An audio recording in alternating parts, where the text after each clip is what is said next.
Hello there, friends. This is Spencer Michaud, and today we're going to be talking about the astrology of February 2025.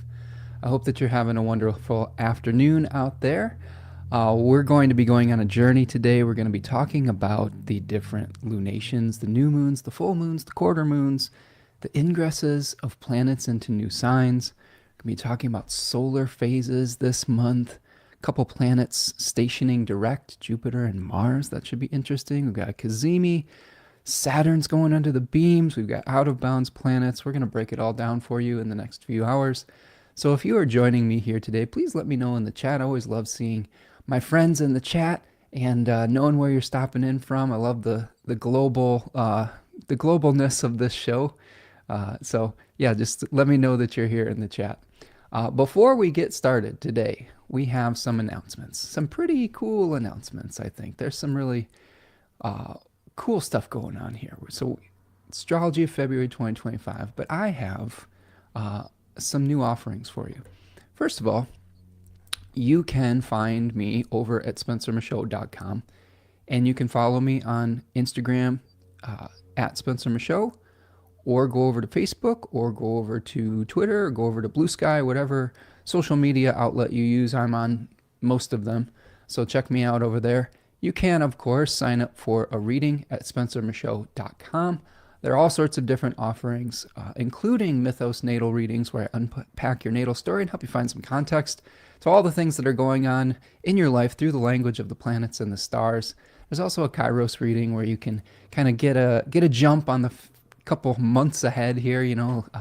Everybody needs a little bit of foresight or pronoia that will help you to make better decisions in the moment. I think that's what astrology helps me with. It helps me to understand if something is ripe for the timing, or if I need to wait and be patient. That can take a lot of anxiety off of my plate.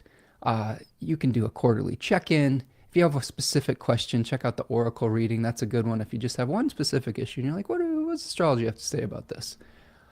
You can do a big three mini reading if you are looking to just get a little bit of insight and like to kind of dip your toe in the water here. And then, of course, I also offer astrological tutoring.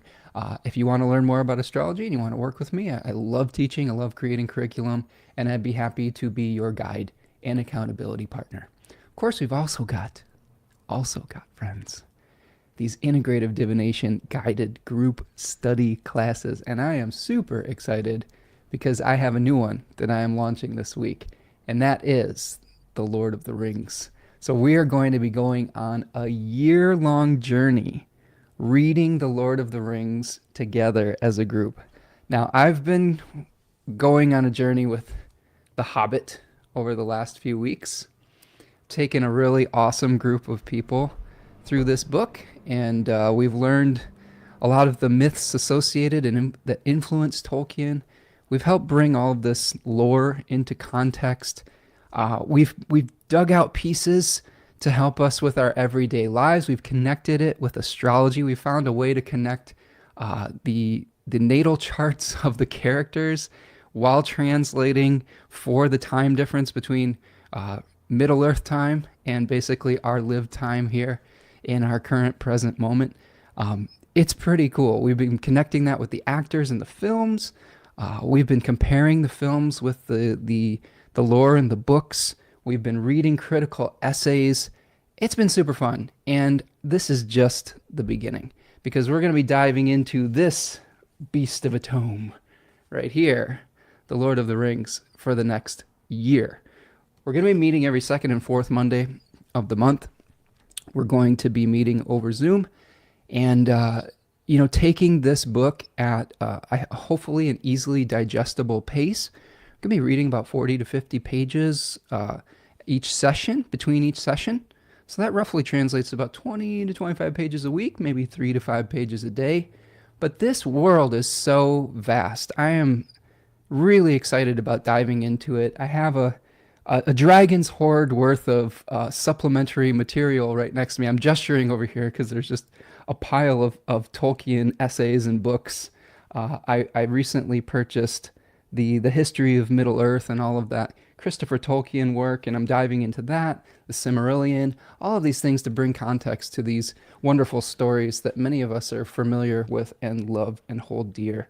So if you are interested in J.R.R. Tolkien, The Lord of the Rings, Middle Earth, all of these fantastic stories, and you're into astrology or tarot, I mean, this is an amazing offering. I think I would be overjoyed to have you come join us and to go on this journey and create our own little fellowship and dive into this world together. It's something that I think we're going to have a lot of fun with, and it's going to help us to re-enchant our lives. I think this is one of the things that I've been working on a lot lately is, with the North Node moving into Pisces, we've probably been overwhelmed with real life lately and with reality, quote unquote. And sometimes that stops us from having wonder. It stops us from feeling that childlike sense of joy that we often felt when we were reading some of these beautiful stories when we were younger. And I think trying to infuse that back into our lives is really important, and being able to see the world through metaphor, through symbol, through these shared stories, these myths, right? The Tolkien was trying to create almost like a new mythology for Northern Europe with this story. It can really bring us together, and especially in the most difficult of times. I think that we, as a collective, might be moving into some choppy waters in the next few years. And I think that being able to contextualize that and see how not only real people, but fairy tale people and mythological heroes dealt with really challenging times can bring us a lot of peace and a lot of guidance around that period of time. So that's my hope for this. So whether you join me or not, I hope that you read this book and that you enjoy these stories. We'll be talking about it a little bit. This is going to start on February the 10th.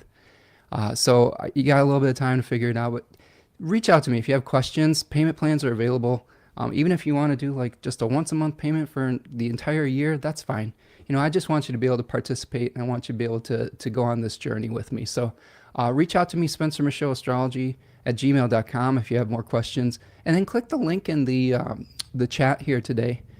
If you want to learn more information, I've got some beautiful descriptions of the class. I've got some testimonials from people that took the Hobbit class and my previous guided group studies. I've got a frequently asked questions. If you got questions about it, you're like, how much are we going to read and which books are we going to use? I've got it all outlined on my website, so check that out. So I'm super excited about that, and I hope you'll join me for it. I have another offering that is going on right now too. We're going to be doing our next Dignity and Devotion webinar with my beautiful partner Tanya Andrews on Saturday, February the 8th. So we're going to be diving in, probably going 3 or 4 hours talking about the sun, talking about all the symbols and myths associated with that particular planet in traditional astrology. We're going to be talking about how to read your own sun placement within the chart through its astrological dignities, whether it's in its own domicile, exaltation, but also in its debilities, like in its fall and in its exile, and helping you with remediations towards that. So Tanya's going to be helping to lay out all sorts of different astrological associations and magical associations with this particular planet, and helping you craft a ritual practice, a devotional practice around this planet if you choose to. She'll be talking about setting up an altar and things of that nature. It's really been a fun series so far, and again, I hope you'll join me for that. That is Saturday, February the 8th. And then, of course, Third Coast Mojo, my beautiful partner, she has some wonderful offerings up right now. We just came off of a full moon, and we've been dealing with kind of Mars in a challenging position. Mars is in the house of Cancer, which is hosted by the moon. So she's got some cool offerings over at Third Coast Mojo, her Etsy account. She's got this beautiful exalted moon in Taurus oil that she's crafted ritually by astrologically electing the chart and then doing all of the practices that you'd learn in the Dignity and Devotion webinars. So you can check that out right now. That's a really good. I wear the exalted moon pretty much every day. We both have Taurus moons in our chart, but I think what it does is it helps ground us a little bit more and helps bring us a little bit of consistency to our emotions, so that we don't get these huge wild swings that we can often feel. So check her out, Third Coast Mojo. And then finally, if you would like to support the work I'm doing here today, you can buy a super chat in the chat here on YouTube, or you can go to buymeacoffee.com and support the channel like that. Buymeacoffee.com is a Patreon-like account. I also have a Venmo and a PayPal me if you want to go through those channels. I got a really generous donation last week, and I really appreciate that. So really, really grateful for all of you who support the work that I do. It really helps me to keep the lights on, literally and figuratively. It helps me to purchase all this equipment that I use to do this, to all the software like StreamYard that I'm using here today. All of those things have yearly fees, monthly fees, etc. And your donations really go a long way to helping me do this work and continue to do this work. All right. So those are our announcements. Thank you for hanging out with me with that. Let's check in with the chat here. We've got some friends stopping in. Robin is here. Says Robin here from Northern California. Can't wait to hear what February will bring. Robin, I'm glad you're stopping in today. I've been thinking about you. Robin's over in California, and it's nice to hear from you. I know some of our friends in California are having a real tough time right now, and being able to check in with our friends, family, and loved ones over there, it really just gives me a little bit of peace knowing, hopefully, that everyone's doing okay and navigating that challenge, hopefully gracefully. So, Robin, I'm glad you're here today. Hope everything's going well with you. And we'll try to contextualize February for you. Steven is here. What's up, Steven? It's been a little while since seen you. Says hello, good morning from San Francisco. Yes, it has been a while, Steven. Hope that you're doing well as well, my friend. You said Steven's been a busy bee lately. Yeah, there's a lot going on, especially in California, I'm sure. Steven says, will you take a look at the works from C.S. Lewis? That's an interesting question, Steven. C.S. Lewis and Tolkien were really good friends. I have this awesome graphic novel. If you'll let me grab it real quick. So check this out, Steven. This is called The Mythmakers, and this is a graphic novel about the remarkable fellowship of C.S. Lewis and J.R.R. Tolkien. It's really cool. It talks about a lot of the discussions that they had as authors. They came from some different perspectives, but I think that they influenced one another and supported one another. So yeah, we'll be talking a little bit about C.S. Lewis. He's sort of a part of that Tolkien story. I've got a book of letters from J.R.R. Tolkien, and I'm sure that there's been some things back and forth between the two of them. So yeah, I think we'll be going through that. Taria is here. Moy, my friend, Moy. Says, hi there after a long time. Let's hear all about fabulous February. I'll do my best for you, Taria. I'll try to contextualize it for you. But Moy to all of my Finnish friends. Hope you're all doing well out there. KP is here. Hi, Spencer and all. Glad to finally catch a live. Looking forward to your insights for February. Thank you, KP. I'm super glad you're here. I hope everything's going well for you over in Cleveland, Ohio. All right. Steven says, in February, Venus will be moving into the sign of Aries in its exile and detriment. Good catch, Steven. We'll be chatting about that. It's going to be moving retrograde in the months ahead as well, so we'll try to contextualize that for you. Winter is here. What's up, Winter? Says, hi, Spencer and everyone. Stopping in from New Jersey. Nice to see you, Winter. I hope you're doing well. Hope everything's going well with you and your poetry and your writing. Winter is an excellent poet, so encouraging her on her journey, and hopefully we'll get to see her works published pretty soon. Okay, yes, Steven says, love that. Thanks for sharing The Mythmakers. Yeah, it's an awesome graphic novel. John Hendricks is the author for that one, so check that one out. That can talk a lot about the relationship between those two authors. Painted Turtle is here. Hello, Lauren. How you doing? Hi, all. Oh, I'm so excited for the Lord of the Rings book club. I hope we see some new faces. Me too, Lauren. Me too. Lauren has been a part of our Hobbit book club, and it has been an awesome journey and an awesome ride thus far. And yeah, I would love to bring some new fresh faces into the group. Just anyone who loves storytelling, mythology, especially Middle Earth. If you're a fan of Middle Earth and you're a fan of Tolkien, if you've read it before, bring your knowledge to the group. We're just kind of nerding out about everything. We're talking about Tolkien recipes from the book. We've been talking about how to bake seed cake, and cram was the one for this week. Cram is this hard biscuit that they were eating, hardtack they would call it. We've got some folks that are going through the book for the first time. We've got some folks that have read it once a year. I mean, it's a wide range of people and knowledge bases, and hopefully we're just helping each other see it from new perspectives. So yeah, I hope that we'll get some fresh faces as well. All right, Well, thank you, friends, for stopping in here. Do me a huge favor. Do me a huge favor.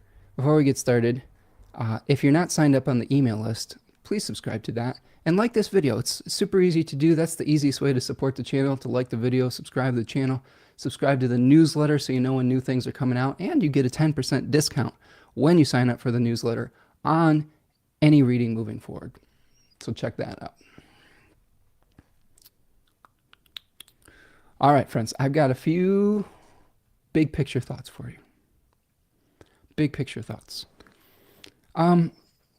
So we did mention that we have a couple planets moving direct. So we have Jupiter and Mars stationing direct in Gemini for Jupiter, Cancer for Mars. So some of the things that have maybe felt a little backwards over the last few months, maybe they'll start moving forward again. Especially take a look with Jupiter to your Sagittarius and Pisces houses. And those topics, not just those houses, but the topics that they represent. So knowing your rising sign is really important for that. And if you need help with that, I'd be happy to work with you on breaking down your chart and what those topics mean. But again, this might be where we're starting to feel some momentum, especially in our Gemini topic, where Jupiter is hanging out and feeding resources to Sagittarius and Pisces topics. And then with Mars in our Cancer house, and then feeding information or feeding resources to the Aries and Scorpio topics in our life. And I'll break this down in more depth, and I'll show you in the chart. I'll contextualize all of it for you. But that's kind of one of our big picture things, Jupiter and Mars stationing direct in February. We also, as Stephen was pointing out, we have Venus in Aries, ingressing into Aries, and Mercury ingressing into Pisces.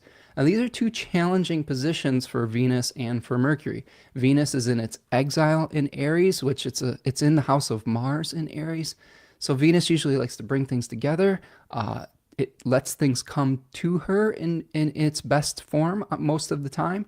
When Venus is in Aries, sometimes we get a little impulsive. Sometimes our desires start to get a little bit, we want to just act now and ask questions later. And that can be good in some contexts, but it can get us into trouble in other contexts. We might be attracted to going off on our own too, and we might be a little bit less willing to compromise. So we have to watch out for that within ourselves and with others. Mercury in Pisces is a double detriment in traditional astrology. It's in its exile and in its fall. Those are two fancy words for being in a place that it's not super comfortable in. So Mercury in Pisces generally shows us the non-linearness of our communications. You know, we have a little bit more trouble with details, but we are accentuated in our ability to communicate in poetic language. So like my buddy Winter, maybe Mercury in Pisces will help you with your poetic endeavors or something of that nature. We see the meaning behind the words rather than the words themselves. And I think that can have advantages, but we have to pay extra attention for the practical details so that we're not misunderstood. Misunderstandings can be part of the Mercury in Pisces journey. We also have Mars out of bounds the entire month. This Mars is going to be out of bounds until all the way until April. So I'll break that down for you. But we have three lunar out of bounds, actually two lunar out of bounds periods as well to talk about. And then we have two more things. We've got the Mercury Cazimi, where Mercury is going to be renewed in the heart of the sun. So some new ideas. This is going to be happening in Aquarius. So we'll talk about what that might mean for the Aquarius part of our chart. And then Saturn is going to go under the beams of the sun. So Saturn becomes invisible in the sky by going under the beams of the sun, getting really close to the sun, and those really bright lights of the sun, the bright rays, like just kind of drown it out on some level. And that's sort of like Saturn taking to its sickbed to be renewed in this furnace. We may see a little bit of a breakdown of the structures of our life, whether they're social structures or whether they're personal structures that we have in our life. And I think that sometimes every once in a while we have to go through that. Sometimes we have to break things down so we can build it back up again. So it may feel a little bit disorientating, but we will hopefully bring you some information to prepare you for it and prepare you for the Saturn Cazimi that's going to be happening in the months ahead. And then finally, at the end of the month, we have a malefic enclosure of Mercury. Malefic enclosures are when Mars and Saturn, the two malefic planets in traditional astrology, ones that are a little bit more challenging. Traditional astrologers thought of them as as not conducive to life. They sever and separate, and they also tend to be blockages.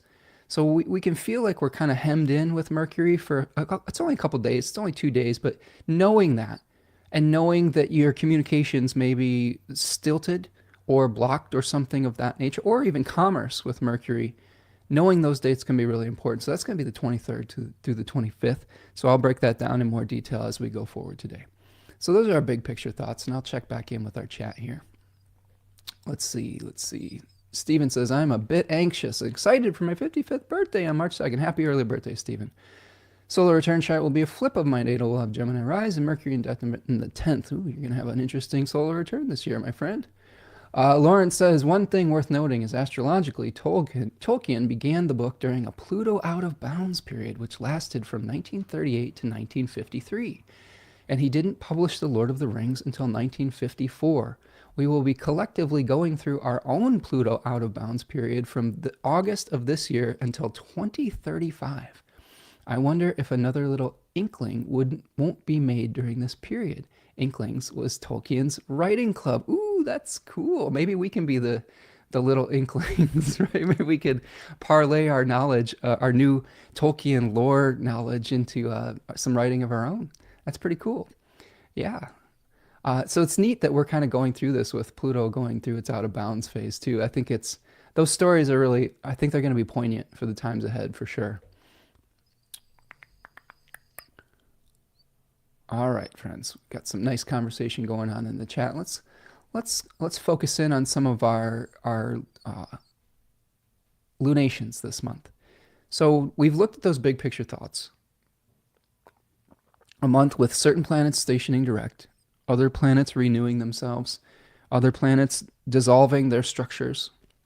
But here we're going to have a first quarter moon on February the 5th at 16 degrees of Taurus.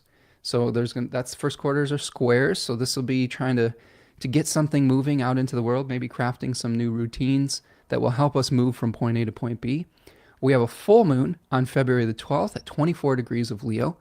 Those decans of Leo, the 10-degree sections of the zodiac that we see associated with various tarot cards, we're going to be looking at the 7 of Swords for the Aquarius 3 and the 7 of Wands for Leo 3.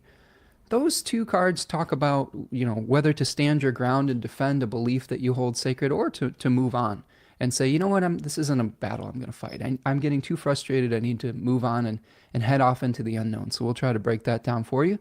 We have a last quarter moon on February the 20th, which is my dad's birthday. Happy birthday, Dad. Hope that you're doing well out there.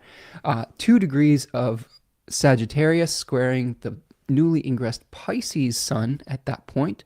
Okay, so we have a Sagittarius moon squaring Pisces sun, last quarter moon.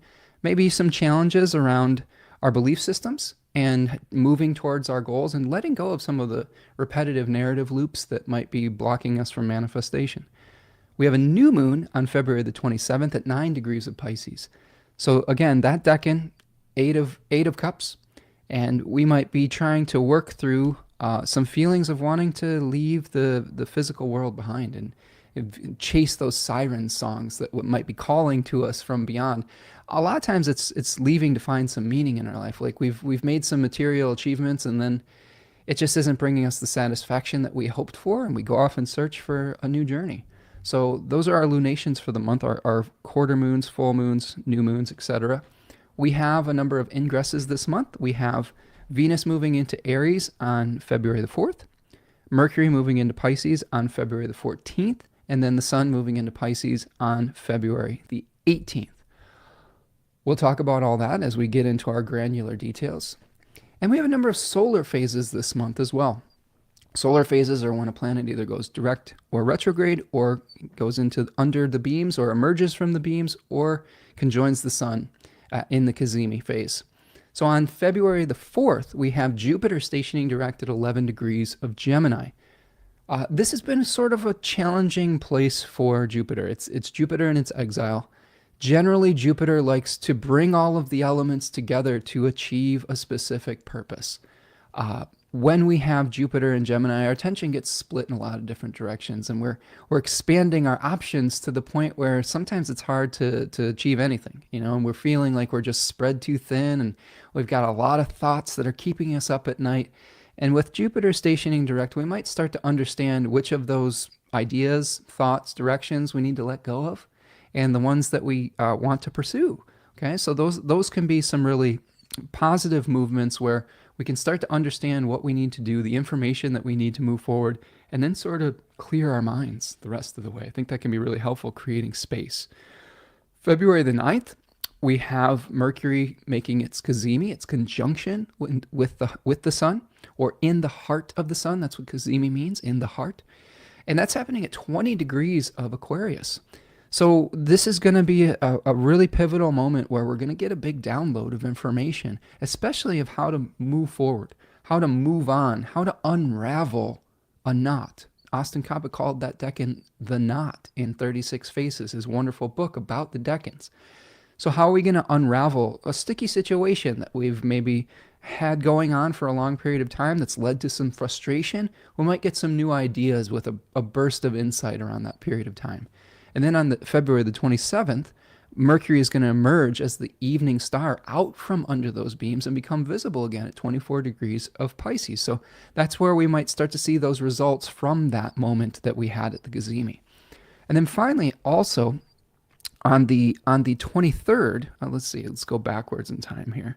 So I did the 27th before the 23rd on my notes. But on the 23rd, which is actually a very big day for February, Saturn is going to be going under the beams of the sun at 20 degrees of Pisces, becoming invisible, going it through that same process that Mercury just went through to burn off all the old dross, karma, etc., and start to become renewed. Again, that can be a little bit disorientating because Saturn is generally a planet that binds us together and brings us structure, agreed upon structures. When Saturn is moving under the beams, sometimes it feels like all hell is breaking loose and things are very chaotic. But we sort of have to let the new process play out and figure out what the new structures are going to be. And we will see that those new structures when they come together with the sun further on. I believe that is coming in March. We also have Mars stationing direct at 17 degrees of Cancer the same day as Saturn moves under the beam. So a lot of times you'll see those kind of multiple things happening at the same time, basically, that are, related to one another. These things do not happen in a vacuum. And I think it's really important to acknowledge that as we move forward. All right, friends. Finally, we have a number of out-of-bounds planets. We have Mars out of bounds from December the 30th all the way until April the 7th. So that basically means that Mars is still going to be out of bounds for the entire month of February. Mars out of bounds is a challenging condition in the sky.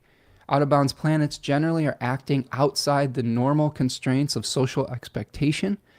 And with Mars out of bounds, we may see anger, we may see violence that is out of context with the normal rules of engagement, I guess you could say. Gary Caton had a really nice, he's another astrologer that has a lot of really unique insights. He was talking about during this out of bounds phase, Mars is very close to the Earth, and we see oftentimes accelerated or enhanced natural disasters around this period of time. Mars in traditional astrology was associated with fortune that was difficult fortune. Okay, malus tuke, kakas tuke, bad fortune, bad chance. So there might be accidents that are happening or challenges. We're dealing with some of the effects of climate change and all of the fires that are going on in the West Coast. All of these things are bigger and crazier than they might normally be. So we're still going to be dealing with that. We have some rhetoric that we've been seeing with world leaders that has become a little bit blown out of proportion. Might still see that through February. And then we'll have two periods where the moon is going to be out of bounds from February the 4th to the 10th and February the 19th to the 25th. Those are times when we can feel like our emotions are swinging wildly from one extreme to another, where our bodies might be pushed beyond their limits. We might be feeling a little bit more nostalgic or having memories that we wouldn't normally have. And knowing those time periods can help give us a little bit of grace, slow down a little bit, not push our bodies too hard. And then finally, we just have one other kind of thing that we're keeping in our eye on is that malefic enclosure of Mercury from the 23rd of February to the 25th, from 17 degrees of Pisces to 20 degrees of Pisces. So we're going to see Mercury trining Mars in Cancer, and then conjoining Saturn to end it. We're going to start it with a trine to Mars, end it with a conjunction with Saturn. So again, that's a period of time where we might feel a little stuck with our Mercury significations, communications, commerce. Our ideas may feel like they're not going anywhere. Our projects might feel a little stalled during that period of time. Luckily, it's a very short period of time. So one of the gifts of astrology is understanding when a challenging period might start, but also when a challenging period might end, so that you're not wasting your energy on something that is not ripe to be coming to fruition. So that might be a time to just relax, not force issues, not force communications, etc. And I think that can help us have a more successful outcome. All right, so those are kind of our more of our big picture thoughts. I'm just checking back in with my community, beautiful community here. Okay, let me see. Julene is here. What's up, Julene? Hi, Spencer. Having a slower day, so glad to catch you live. Oh, I'm happy to hear that, friend. Happy to hear that. Says, yep, Jupiter and Gemini here. I've had to file some things away to focus on what's most important. Oh, I love that feedback, Julene. I mean, this is one of the things that when we get to know ourselves better, right? When we get to know both the positive, assets that we have, and maybe some of the challenging things that the planets may be trying to influence us, influence our behavior. I think that the planets don't necessarily dictate. I think that the planets can influence. There are certain things that are fated that are just coming to a ripening or coming to fruition. But when it comes to our own natal charts, I think that we'll be faced with certain situations that we need to react to, and understanding how to react in a more conscientious way can be really helpful. If we know that we have a tendency to expand options and leave things in an ambiguous state, so that sometimes we maybe fear committing because we don't want to miss out on the other options. If we know that about ourselves, we can almost, I don't know if the word is trick ourselves, but we can understand our own nature, and we can make better decisions in that moment. For you Gemini Jupiters out there, or Gemini anything really, knowing that the choices that you're making don't necessarily have to be permanently discarding the other option. Like if you think about the story of Castor and Pollux, where one twin had to spend some time on Olympus, where the other twin had to spend some time in Hades, Hades being the place of the underground. Sometimes our ideas just go underground for a little while, so we can focus on the things that are in the light in that moment. And you'll be amazed that some of those times, those things will come back around. One of the things I like as a Gemini Venus myself, I like taking little pieces from other multiplicity of options of different traditions, etc., and then trying to unify all those into some kind of digestible whole, right? Something that is bringing us awareness and bridging gaps. And you never know when those little pieces will be useful. Sometimes they'll be lying dormant, but then they'll pop up and you're like, oh, I studied this little piece. But I think trying to hold all of them in your conscious brain all at once, that's when we get overwhelmed. That's when we feel anxious, and that's when we can't sleep at night. So letting the sleeping dogs lie for a little while is a good advice. But Julene, I'm super excited you're here, and I always enjoy working with you, and looking forward to working with you again soon. All right, let's see. So I am going to bring up our chart. Before I do that, do me a huge favor. Please like the video. I'm going to take a little stretch here. I encourage you to do the same. We want to take care of our bodies. We want to make sure we're not sitting too long. Some of these monthly horoscopes can get a little lengthy, but as long as we get a good drink of water, get a snack, stretch out a little bit, I think we can make it through. All right. So here's our chart. We're going to make it bigger, and we're going to start talking about the sun, first of all, moving through Aquarius 2. Okay.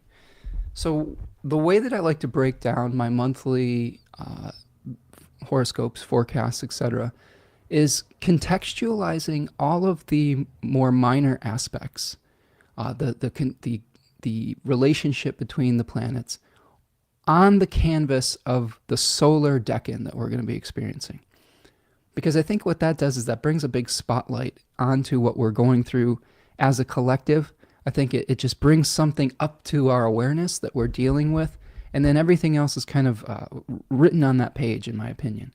So we're going to start off the month here, okay, with the sun at 13 degrees of Aquarius. Mercury is starting off at 7 degrees Aquarius. We've got Pluto in Aquarius. We've got this Aquarius stack up. Saturn is still hanging out in Pisces, second deck in Pisces. We are beginning the month with a Pisces moon that's activating a Venus-Neptune North Node conjunction that I'll talk about in a second, that's pretty intense. It's pretty near Venus's maximum degree of exaltation. So there could be kind of a beautiful moment at the beginning of the month. So we'll try to see what kind of things that might bring. But we got Uranus still hanging out in Taurus 3, where we're trying to make amends for past mistakes, potentially in innovative new ways. We've got Jupiter still retrograde, but about to station direct. And then we have Mars still retrograde, but about to station direct as well.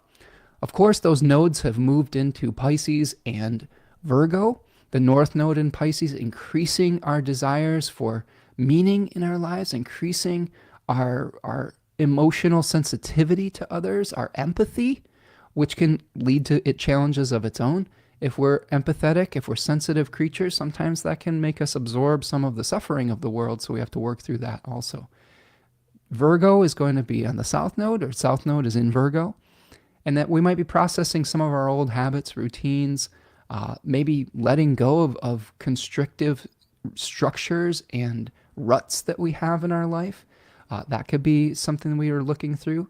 And also maybe letting go of this. When it's in Virgo 3, sometimes we have an obsession in Virgo 3 of the legacies that we're trying to leave. And I think one of the things that the North Node in Pisces is going to teach us is that every castle washes into the sea. Every sandcastle washes into the sea. Like Jimi Hendrix would say, castles made of sand eventually wash into the sea, right? So whether we are trying to build up these ornate structures, there are going to be events that teach us that, everything is dust in the wind, if we're going to quote more song titles, okay? And I think that actually does liberate us on some level. We have a lot of pressure in our lives trying to figure out how to leave our mark, how to find meaning, how to create something that gives us some kind of utilitarian value towards society. And I think that we can go to an extreme with that, where we discard people if we don't see them as having practical utilitarian value. And I think that that's a mistake, because you don't necessarily need to prove your utilitarian value to be valued as a human being. I think just being the beautiful soul that you are can be something that is worthy of respect and value. And I think that that's something we're going to learn with the North Node in Pisces and the South Node in Virgo. So before we dive into all the aspects between February 1st and February 8th, what I'm going to do is I'm going to bring up the slide for Aquarius 2 from my Aquarius Decans webinar, which you can find on my store tab at spencermichaud.com. We'll talk a little bit about the tarot card that's associated with this 10-degree section and some of the themes we might be going through during this week plus at the beginning of the month. So here we see in Aquarius 2, which Book T calls the Lord of Earned Success. Book of Thoth calls the Lord of Science. Okay. Austin Coppock calls this card and this decan the Heaven and Earth. And in his masterwork, he talks a lot about communication between the fringes of society and the center. And you can see here we have a ferryman ferrying a mother and child across a river or a lake or an ocean from one shore to the next. This is a Mercury-ruled decan in the Saturn-ruled sign of Aquarius that is all about communication and moving from one shore to another. It has some significations with refugees, navigating liminal spaces. This is the progression from the Five of Swords that we saw in Aquarius 1, where we saw conflict and then subsequently a defeat. So sometimes when you experience a defeat, the winner gets to stay and the loser has to go off into wherever, exile, etc. Sometimes willingly, because they don't necessarily agree with the victor. So here we have themes of building bridges between worlds, finding innovative solutions, navigating liminal spaces. In the Kabbalistic tree of life, this Sephira for the Six of Swords here would be Tiferet in the world of Yetzirah, which is intellectual reaching towards beauty. Tiferet is a solar Sephira. So this is a point of balance within the tree of life. This might be a place where we have balanced ideas as well. Harmonizing the ideal and the practical. We've been talking about that with the North and South Node in Virgo. How do we come to the balance point between our most cherished ideals and then actually acting upon them? Sometimes we have a great amount of emotions and ideals around our dreams. And if we have difficulty contextualizing those and taking action steps, they just remain dreams. They don't become manifested. So how do we balance those two things out? And Aquarius 2 is a really great period of time for figuring out in some of those challenges. Intellectual commerce and exchange of ideas. You know, this was the Lord of Science, right? They talk about science in both Austin Coppock's book and T. Susan Chang's book, 36 Secrets. This decan can also be the communication between the divine and the mundane. And oftentimes as scientists, we need to become observant of the earth, but really use our innovation to kind of utilize those observations to create new innovations. So this is part of the exchanges that we have between our divinity and our humanity. This decan can also represent fear of change. There is a spirit in this decan called Phobos, and Phobos was a son of Mars, or Ares, who basically was the embodiment of retreat from battle. Okay, so like imagine that you see an army coming over a hill and it looks like you're overmatched and you start to get scared that you're going to be completely overrun. Like sometimes you turn tail and start running in the other direction. That's Phobos energy, right? So there might be something where we see an intimidating force coming where we might want to retreat into a more safe position. And sometimes there is no shame in that. Sometimes that we have that phrase that we say, live to fight another day type of thing, for a reason. Because sometimes we have to retreat to a place of safety so that we can regain our strength for whatever lies ahead for us. And a lot of us are going through this with some of the recovery from natural disasters. Some people have literally had to retreat from their homes to be able to regain their strength and hopefully be able to rebuild their lives eventually. So retreat does not necessarily mean defeat. So I think that's important with this card, but also understanding that spirit Phobos. So questions you could ask yourself when we're going through the solar period of Aquarius 2. And this is between 10 and 20 degrees of Aquarius. What rivers do you need to cross? What metaphorical rivers in your life? Yes, maybe it's a literal river, but what metaphorical shores are you trying to get from point A to point B in your life? How can you safely move from point A to point B? Is there a guide you can summon? This one's really interesting. A lot of the Aquarian themes that I talk about more in this Aquarius webinar have to do with people who have gained unique knowledge and foresight. And foresight and knowledge with impending disasters. There are many flood myths that come in the treatment of Aquarius over different cultures and time periods. And those flood myths are kind of wiping out like societies that the gods had deemed irredeemable, right? And then the creation of new societies afterwards. So a lot of these figures got the hint that this flood was coming, built great boats. People like Noah. You've got I'm going to butcher this name, but the Sumerian Utapishnim, I think that's how you say it. I had it written down somewhere. But it is a story from a Sumerian myth with another person who was able to get some foresight and basically built himself a boat to be able to survive the flood. So our knowledge that we have in Aquarius, our foresight, sometimes that can isolate us because not everyone can get on board with people that have some specialized insight into what might be coming next. That can make us feel pretty lonely. That can make us feel like we're like, oh man, why won't anybody listen to what we have to say? This is an often talked about experience with Aquarius clients that I have is, man, I'm really trying to help people, but it's like they don't want help. It's like I can't convince them that what I'm saying is part truth or is reality. And I often talk about with my Aquarius clients that sometimes we just have to do the good act anyway. Even if people aren't appreciating what we're doing, even if we don't see the immediate results of the action that we're taking, we still have to go through and we still have to do it. And it might be a thankless work. I mean, it's a Saturn ruled sign for crying out loud. It's one of the places where we just kind of are bound to do things idealistically that may be difficult. So what preparations do you need to be made for a fresh start? If you've got a guide that can help guide you through the difficult journey, I mean, like if you want to go on a guided group journey through the Lord of the Rings, I'd be happy to be your guide in that regard.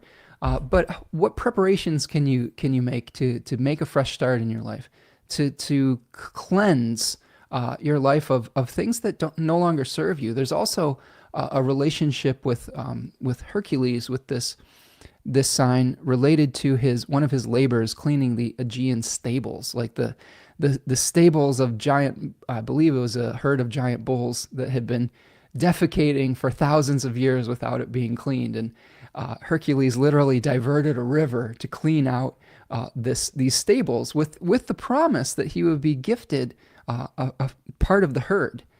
Well, the story goes is that the king that had asked him to do this labor basically reneged on his agreement, and he didn't get his payment. It feels very Aquarian. It's like, oh, you were promised something, promised a reward, and at the end that was cheated from you. It doesn't mean that the work that you did was not good work. It just means that we might not get the acknowledgement or the validation that we might normally expect otherwise. All right, and then finally, two little questions that you can ask yourself here, or two final questions, I guess you could say, is how can you organize your journey and overcome your fear of change, right? How can we face what we need to face rather than run in the opposite direction if we need to face something, even if it's difficult? Then finally, how can you be in the world but not of it? That's a really important question, I think, to ask, especially when we are dealing with liminal spaces. And liminal spaces, it just basically means in between, right? Oftentimes we have periods in our life where we're not necessarily on solid ground. We're in between projects. We're in between relationships. We're in between living situations. And that feels a little scary sometimes. But there's freedom within that. There's freedom with not necessarily being committed to one thing or another. So how do we navigate that space without feeling like we're just completely set adrift? And again, we might need a ferryman, like we see here, a guide, and we might just need to let time play out. So those are some of the things that we can ask ourselves about Aquarius 2 between February the 1st and February the 8th. So if we go back to our chart, let's break down some of the dailies for this. So we start off the month with Venus conjunct Neptune and the North Node. And this is taking place in the third 10-degree section of Pisces. So we've got this huge stack up in Pisces at the beginning of the month. Okay. Now, the maximum degree of Venus's exaltation is roughly 27 to 28 degrees of Pisces.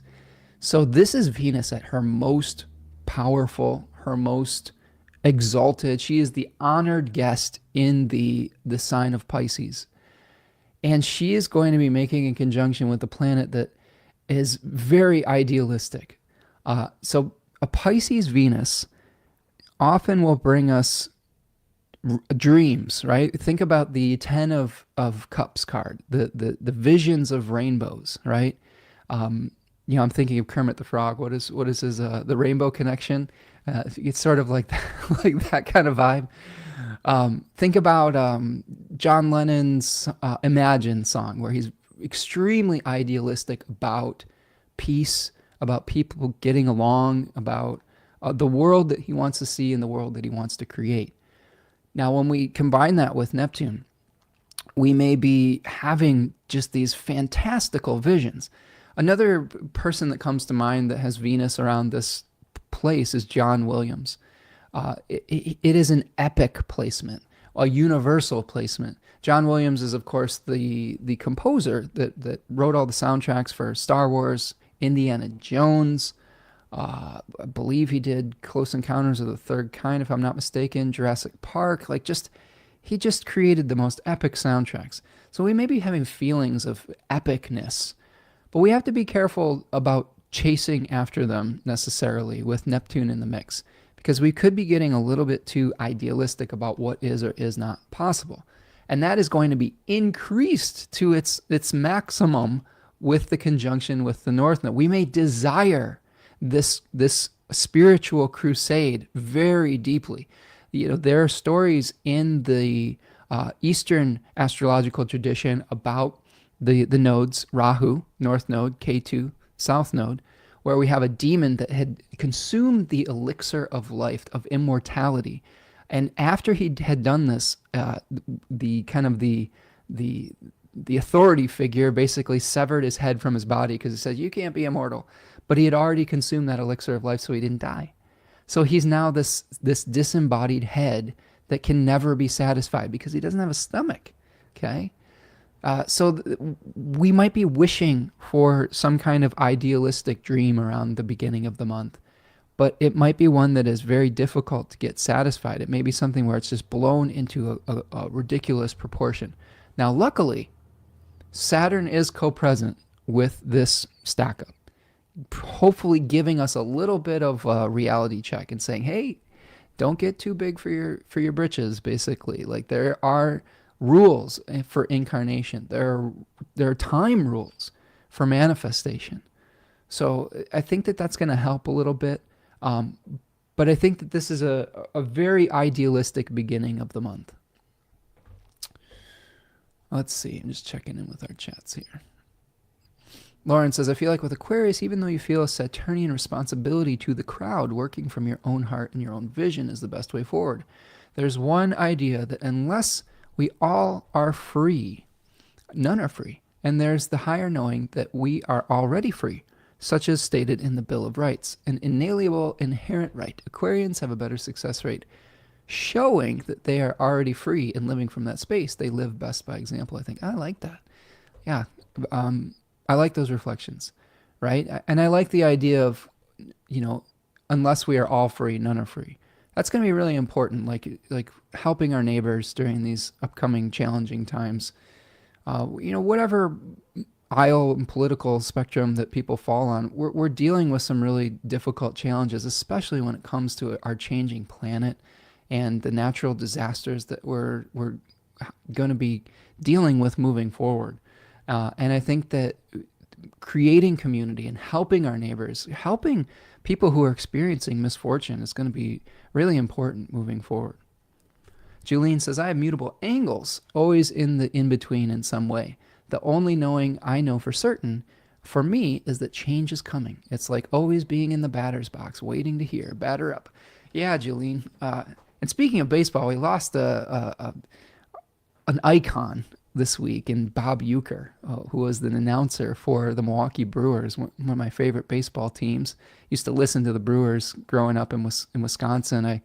My grandparents are from Waukesha, Wisconsin, and I go up there and listen to Brewers games. My grandma would have him on in the kitchen when she was cooking. It was, and he was in Major League. For those of you who are unfamiliar with him as a Brewers announcer, he was the announcer for Major League. Just a bit outside, But I digress, Julene, and in good Gemini tangent there. But I think one point that I would like to expand on that Jolene is talking about is when we have mutable signs on our angles, as she's talking about, the mutable signs being Gemini, Virgo, Sagittarius, and Pisces, we are dealing with a cadent sign or a cadent house in the Thema Mundi, which is the teaching tool that Hellenistic astrologers would use to show a metaphorical natal chart for the world. So in the Thema Mundi, Cancer is on the ascendant, which puts the mutable signs on those cadent houses. So those are ones where we're in flux, we're in change. Mutable signs are also the transitions between seasons. So this Pisces transition is the melting of the ice of winter to provide sustenance and to provide resources for the rebirth of spring. And Gemini is, of course, the changes and the pollination that's happening in spring before the fruiting cycle that comes in the summer. So just a little aside there. So again, we're going to be starting at the month very idealistic potentially, but also one other thing that I will say about Pisces 3. This decan is one that it has been associated with wild swings of emotion, the heights of ecstasy and the depths of despair.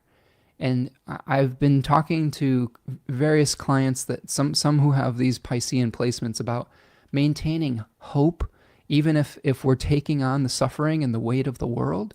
It's super important. There is a spirit in this decan called Elpis, Elpis, which translates to hope. And Elpis was what remained in Pandora's jar under the lid after she unleashed all the horrors, old age, disaster, famine onto the world in punishment for humanity stealing fire from the gods.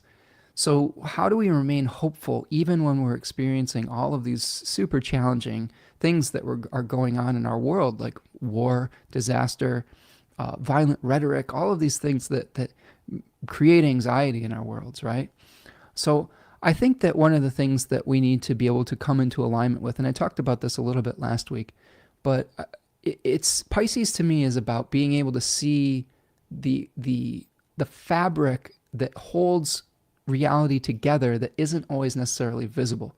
Think about it as a mycelial network, an underground network where all the events and people and things, those are just the fruiting body of the mushroom, whereas everything that supports that keeps it all together is that mycelial network. Sometimes we have to be able to have faith, which is something that's associated with Pisces often, in that mycelial network that's holding it all together, even if we're not seeing it in our reality. We have to have faith in a better future, even if we're not seeing it in this moment. And if we lose that hope, we lose that faith, we're lost, right? Now, one of the things I was talking about last week that really resonated, I think, with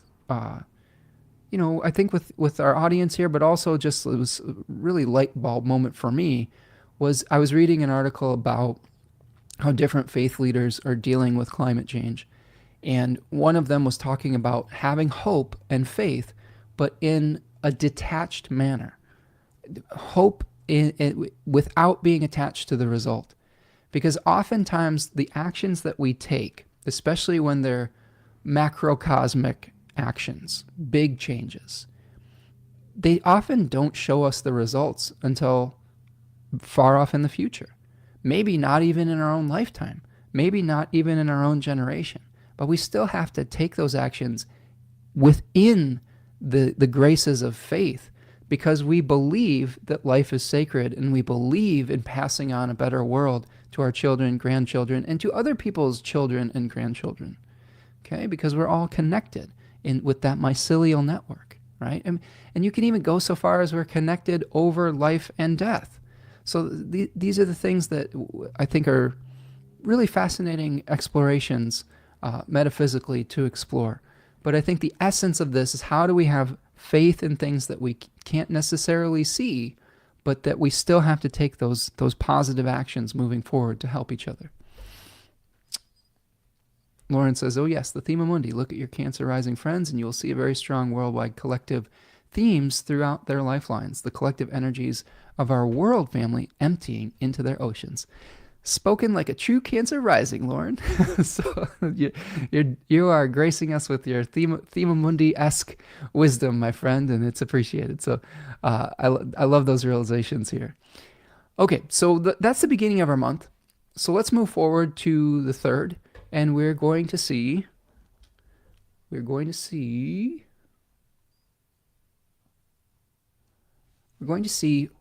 trining Jupiter retrograde on February the 3rd, which is a Monday. So we get to the 3rd,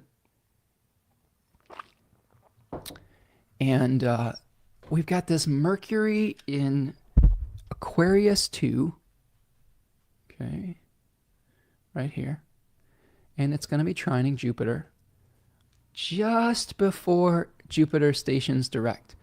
I love when we have aspects right before planets station direct, because it's like, oh, we solve some kind of issue. We solve some kind of challenge, or something comes to fruition, and then that makes everything move forward again. So Mercury is in its own face, this communication between the center and the peripheral, right? This communication between the divine and the mundane. There might be some innovative solution that helps start to move things forward again around February 2nd through the 3rd, as Mercury is starting to apply to that Jupiter retrograde there. That being said, then right after this happens, right after, the day after, there we see Jupiter stationing direct. So one of the things that I think is important when we're doing astrology, it's context.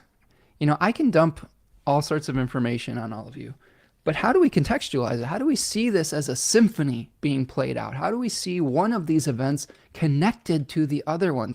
That's the art of astrology. We can memorize all of these stories, all of these significations, etc., but how do we contextualize it in our lives and make it real? So I really feel like this weekend, leading up to February 4th, try to think outside the box. Try to come up with some innovative ideas. Understand which of your options are able to be manifested and which ones we need to just let lie dormant for a little while. It doesn't mean we have to let them go forever, but we might just need to focus on our highest priority.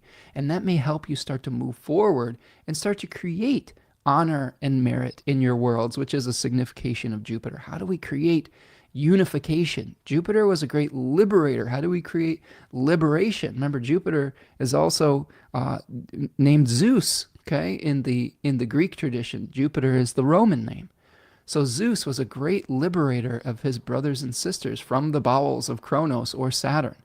So how do we liberate ourselves through our innovative ideas moving forward that will help us to start moving forward with Jupiter stationing direct here on February the 4th? Now, Jupiter doesn't just station direct on this day. We also have Venus ingressing into Aries at the same time. So these things are connected. So we've got Mercury making the trine with Jupiter, some innovative ideas, maybe helping us clear up some ambiguities about all the pathways that we have moving forward. Then we have Jupiter stationing direct, saying, okay, now we can move forward, especially related to the Sagittarius and the Pisces area of life. I actually think this is a really important moment and day, not only because of the trine between Mercury and Jupiter, but think about all of the planets that we're going to be seeing starting to ingress into Pisces. Now, I would much rather have a direct planet hosting those Piscean planets rather than a retrograde one. So this may also help us with the Saturn significations we have in our life, creating structures in our life, okay? Because now its host, Jupiter, is moving forward once again. That being said, now Venus is going to be moving into its exile. And Venus, while it was in its heightened exaltation, right, around 28 degrees of Pisces, now it's in its exile. Now it's in a place where it is being provided resources by Mars. And guess what? Mars isn't in very good shape. Mars is in its fall, its fall in Cancer. It's both retrograde, it's in its fall, it's in a difficult space. It's usually bringing us the ability to sever and separate and assert our will to eliminate things that are superfluous within our lives. But when it's in Cancer, it's doing it in these sensitive, sacred spaces, these places that we normally would expect comfort and stability, and that can be really disorientating. So now Venus is going to be moving more, I would say, wanting to move more quickly, even though we have a retrograde host. So you may have some desires when Venus moves into Aries that are individualistic desires, where you want to break free from some kind of collective to strike out on your own, right? The self-employment becomes more attractive when Venus is in Aries, or being impulsive with your purchases. Sometimes that's a challenge with Venus in Aries. But since its host is retrograde still, we may have to slow down. We may have to say, you know what? I really need to think this through. I really need to think this through before I take action, before I, jump out the plane or whatever it is. If you're skydiving, you need to make sure that your parachute is working and functional, etc. Okay, before you take on the adrenaline rush. So that's going to be important moving forward.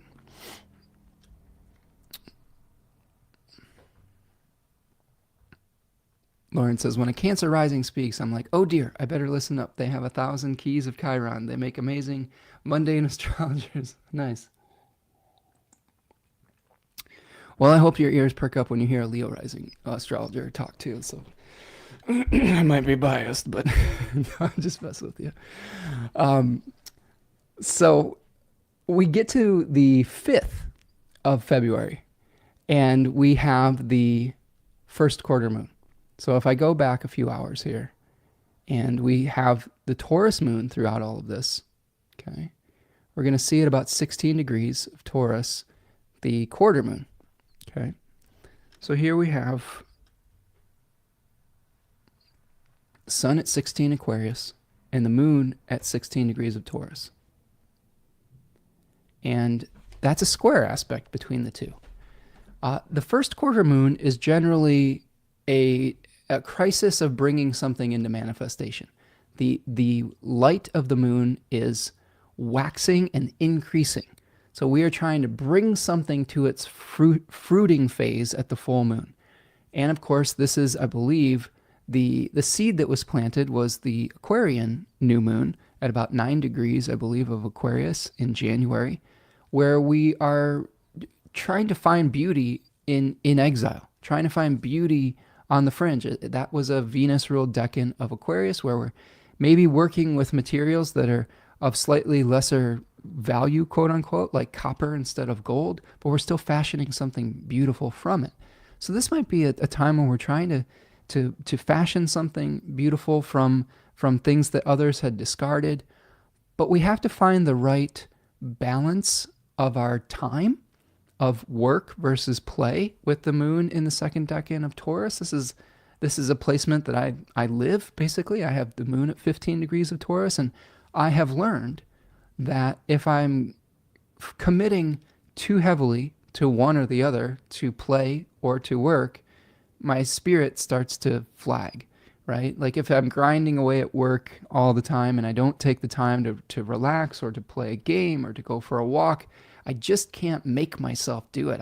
There's a point of diminishing returns. The same is true if I dive into play and I neglect some of the work that I need to do. Then the work starts to stack up, and then the reality comes back with a vengeance. So how can we find the right routines to move forward from one shore to the next? And how can we utilize our support systems? How do we receive help from others, and how do we tap into our generosity to help others as well? This could be a moment where we're really having a lot of discussions about how to help people that are in transition from one shore to another, one home to another, things of that nature.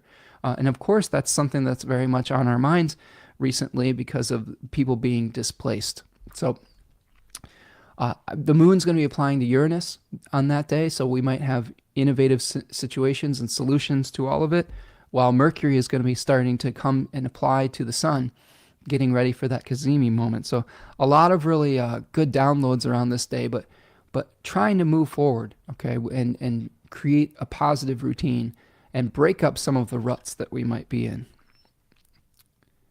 When we get to February the 7th, we have a couple aspects. We have the North Node conjoining Neptune. Okay, that's right here. Here's the North Node. Oops. Let's circle it. There it is. Neptune, North Node. And then also Venus will be sextiling Pluto. Okay. So this is an interesting one because we're getting the connection that was started with the big stack up with Venus, Neptune, and the North Node. But now Venus has moved out of that equation. And it's only Neptune. So I happen to be of the opinion that Neptune can be a challenging planet to work with. I think that when we have Neptune, it can bring us beautiful visions. It can dissolve the boundaries that separate us. But I think also it can dissolve our physical energy. It can dissolve our willpower sometimes. And it can bring us into an alignment with those rose-colored glasses, I guess, where we're falling prey to more illusions or delusions of grandeur. So we have to really be careful with the North Node and Neptune coming together. We could be in a state that is related to anesthesia, right? Neptune is associated with the discovery of anesthesia. So it's sort of like we're like drugged up and walking around and we don't know what is up and what is down. So we have to be careful of that around this period of time. The sextile between Venus and Pluto, I mean, I think that we're going to be really desiring to go our own way. And we may be doing that because of some of the challenges and the corruption that we're seeing bubble up that Pluto generally brings up. Pluto is going to bring up a lot of challenges with our relationship with technology. It's going to bring up a lot of challenges with our relationship about how we, other people or people that are in exile. There's a lot of nasty rhetoric right now that is casting blame on the most vulnerable in our societies. And I think that that's something that we're going to have to reckon with moving forward. And I think that this is a moment where we just have to be careful about the communications that we get, and we have to parse out fact from fiction. Susanna is here. What's up, Susanna? Says, hi from Finland. I'm a bit late. Moi, Susanna, moi. Hope that you're doing well, my friend. Nice to see you here. And I hope that you're having a wonderful evening, I guess, in Finland as we're recording this. Wonderful evening. We've got a bit of a time difference between where we're going here today. Moi moi. Yes. All right. Okay. So that is the last aspect that we have in February, the beginning of February, in Aquarius 2. So now we move to Aquarius 3. And before we do so, let's take a little stretch break. Do me a huge favor. If you could, take a minute to like the video, to subscribe to the channel if you're new, welcome. To subscribe to the newsletter, you can click on a link in the description of the video if you want to know when new classes are being offered, and if you want a 10% discount off your first reading, that is something to take advantage of. For those of you joining late, we've got a new book club that's starting on February 10th. We're going to be reading The Lord of the Rings as a group over the course of an entire year. It's going to be super exciting. I am super stoked about it. Feel free to reach out to me at spencermichaud.com or Spencer Michaud Astrology at Gmail if you have questions, if you need a payment plan. I just want you to be able to participate. I'd be happy to work things out with you. I know things are tight for a lot of folks right now, and you know, no pressure. You know, I know that you got to be judicious about your resources, but I will say this. I'm really excited about this, and we just have an awesome group of people, and I think that we're going to have a really good time, and I hope that you can join me, and reach out. If you're having some trouble or struggling, reach out. We'll figure something out one way or the other. Okay, so let's start talking about Aquarius 3. Aquarius 3. Get a little drink of water here. All right, so this period of time between February the 8th and February the 18th, we're going to be seeing the sun moving through. We're going to see the sun moving through 20 degrees of Aquarius all the way until the sign of Pisces starts.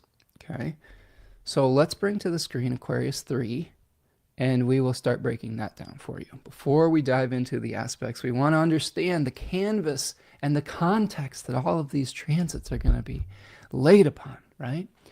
So here we see a very different energy in the Seven of Swords tarot card in the Rider-Waite Tarot that we have on the screen here. This is, of course, a slide from my Decans of Aquarius webinar that you can find on the store. If you want to see a 2.5 to 3 hour treatment of Aquarius and its myths, I did this for all 12 signs and all 36 decans, so check that out. So this is a moon-ruled face, or a moon-ruled decan, in the Saturn-ruled sign of Aquarius. So the moon was generally associated with a little bit more instability because it changed so quickly. It changed its appearance so quickly. So Book T calls this the Lord of unstable effort, whereas the Book of Thoth calls it the Lord of futility, right? Austin Coppock has a different name for it. He calls it the knot, where we are trying to unravel some situation that has become untenable. And we have to be careful about the plans that we're making, because sometimes the plans can be a little bit up and down. Like there's not necessarily consistency around that. There's a spirit in this decan called Osiris, which is the Osiris of Egyptian lore. And Osiris is basically a deity that went through some really challenging times. He was split into many different pieces by one of his nemesis, Set, and he was reconstructed by his wife Isis temporarily.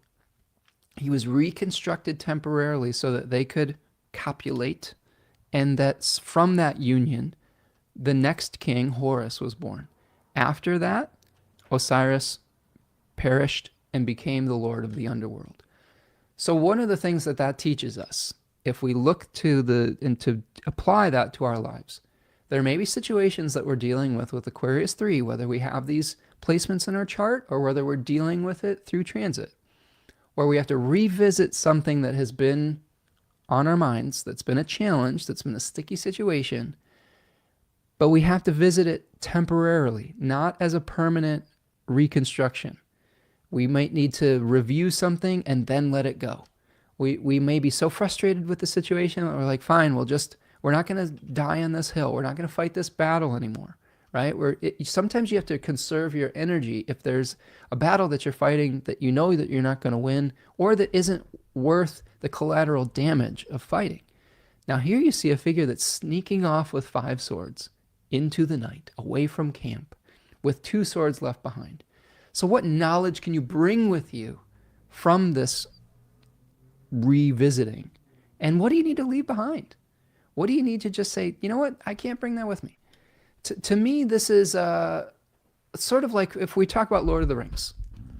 This is like Frodo, after he's taken, spoiler alert, taken the ring to the mountain, Mount Doom, just destroyed the ring. And then he returns back to the Shire and he just can't, he's just not into it anymore. He's seen too much. He just feels out of place.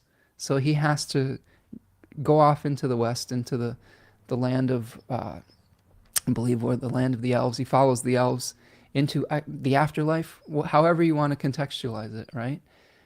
He just cannot live in the same space because he's been changed. And I think that there might be feelings that we have around this where we just cannot live in the same space anymore because we know too much, right? And we have to keep going. So releasing or untying old karmic knots, departure from a difficult situation, growing disgust and frustration. Now, I've met people in this that have this placement where they will live with a situation that is so horrible for so long that when I consult them, I say, why are you still sticking this out? Like this placement is telling you to let it go. You know, there are other placements in the zodiac that say stick it out. You know, it's opposite. Leo 3 says, which hill are you going to defend? Which one are you going to die on? Or which one are you going to defend? Or what other things do you have to let go? This is the opposite energy to that. It's saying, you know what? Whatever belief you have, whatever position you have, it's not worth it necessarily trying to just keep it together for all time. Okay. Netzek and Yetzira, knowing when to quit, right? that's a good thing for this decade. Knowing when to say, you know what, live to fight another day. Detachment and divine discontent, embracing the unknown. Detachment's a really important theme with this. This is a difficult place for the sun to move through because the sun is in its exile. Generally, the sun wants to be an individual point of consciousness, and here we're kind of scattering it through the collective, like the pieces of Osiris. So some questions you can ask yourself during the sun's movement through Aquarius 3, from February the 8th to February the 18th. What situation in your life is no longer tenable? What's things are you just like, I'm fed up with it, I'm over it, this has got to go, we got to move on? How can you make a graceful exit? Okay, how can you leave that situation without burning all your bridges or burning everything down, right? I mean, probably not the best language. I apologize for those of you who are experiencing those challenges, but how can we go through life with leaving behind what is necessary to leave behind without creating all of that challenging, discontent between us and others? What can be salvaged from this situation? You can see someone carrying those 5 swords. What wisdom did we learn from this? If we leave a situation but we haven't learned anything from it, we're probably going to be doomed to repeat that difficult situation. So we have to learn from those situations that become untenable. What debts need to be paid? This is another thing that happens in Aquarius 3 is to be able to leave a situation, sometimes you need to pay your dues. Sometimes you can't just sneak off into the night. You need to pay your dues, pay the debt off, so you can move on with the situation. And you might have things that come up around this period of time. How can you use your detachment to your advantage? And then finally, what will be born from this liberation?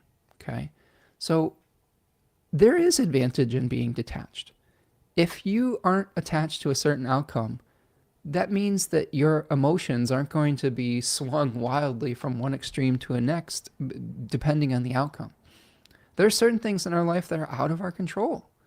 And being detached from it, rising above it, transcending the mundane situation, seeing it in the context of the greater story and narrative of our life is going to be very important. We'll talk a lot about narrative loops when we get to Pisces. But sometimes to create a new personal mythology, you need to know where you've been. You need to be able to see your life from that 30,000-foot viewpoint. Okay? You need to be able to fly like the eagles that we see within Aquarius. Like there's an eagle, there's a fixed star, Altair, at 2 degrees of Aquarius is an eagle or a vulture. There's stories of Ganymede being lifted up into the sky by a great eagle of Zeus to join the gods. So how do we get a higher perspective, and so that we know where we're going and we can make better decisions in that moment? I've been doing a lot of pre-planning over the course of the last few weeks, with the understanding that plans change, but having at least a rough blueprint of where I want to go for the next year, month, week, day helps me to be intentional about what I'm doing. Because yes, life will throw you curveballs, but oftentimes life is just waiting for you to take initiative, okay? And if you just are indecisive about where you're going and what you're doing, oftentimes we waste a lot of time trying to figure out where we're going next. And I'll tell you, I've been really productive in the last few weeks because I made a plan for what I wanted to do in my weeks before the week happened. So I didn't have to make a choice in the moment. I just got to it on whatever day I decided to do the specific task. Now, sometimes there have been adjustments that have had to be made, but for the most part, it's been about 80% following the plan, 20% adjustment. That's a big percentage that I'm able to be productive within. So think about that in your life, especially around Aquarius. How can you rise above your life and see if all the pieces of your life are fitting together?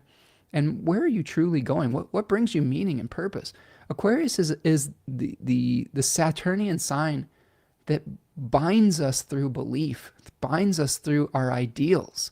That's how we create civilizations and societies, is shared and agreed upon realities with one another, which makes these modern times so splintered. How do we come back to a unified shared reality that we can agree upon so that we can have a peaceful society? I mean, that really to me is the goal moving forward. Julene, thank you so much for the super sticker, Julene. Appreciate you. Thank you so much for your generosity, friend. Julene says, very much appreciate your content and how easy it is to listen to. Oh, that makes me feel great, Julene. I do my best to make it digestible and to make it applicable to your lives. And we do talk a lot of technique here in this channel, but I hope that we also do it with some heart. So appreciate that, Julene. Thank you so much for the donation, and I appreciate you, my friend. Painted Turtle says, I also think here with this card is saying, especially in Aquarius, that the master's tools will never dismantle the master's house. This person in the card is finding an alternative way to fight. Ooh, I like that. Yeah, right? I like that. There's so much we could unpack with that, right?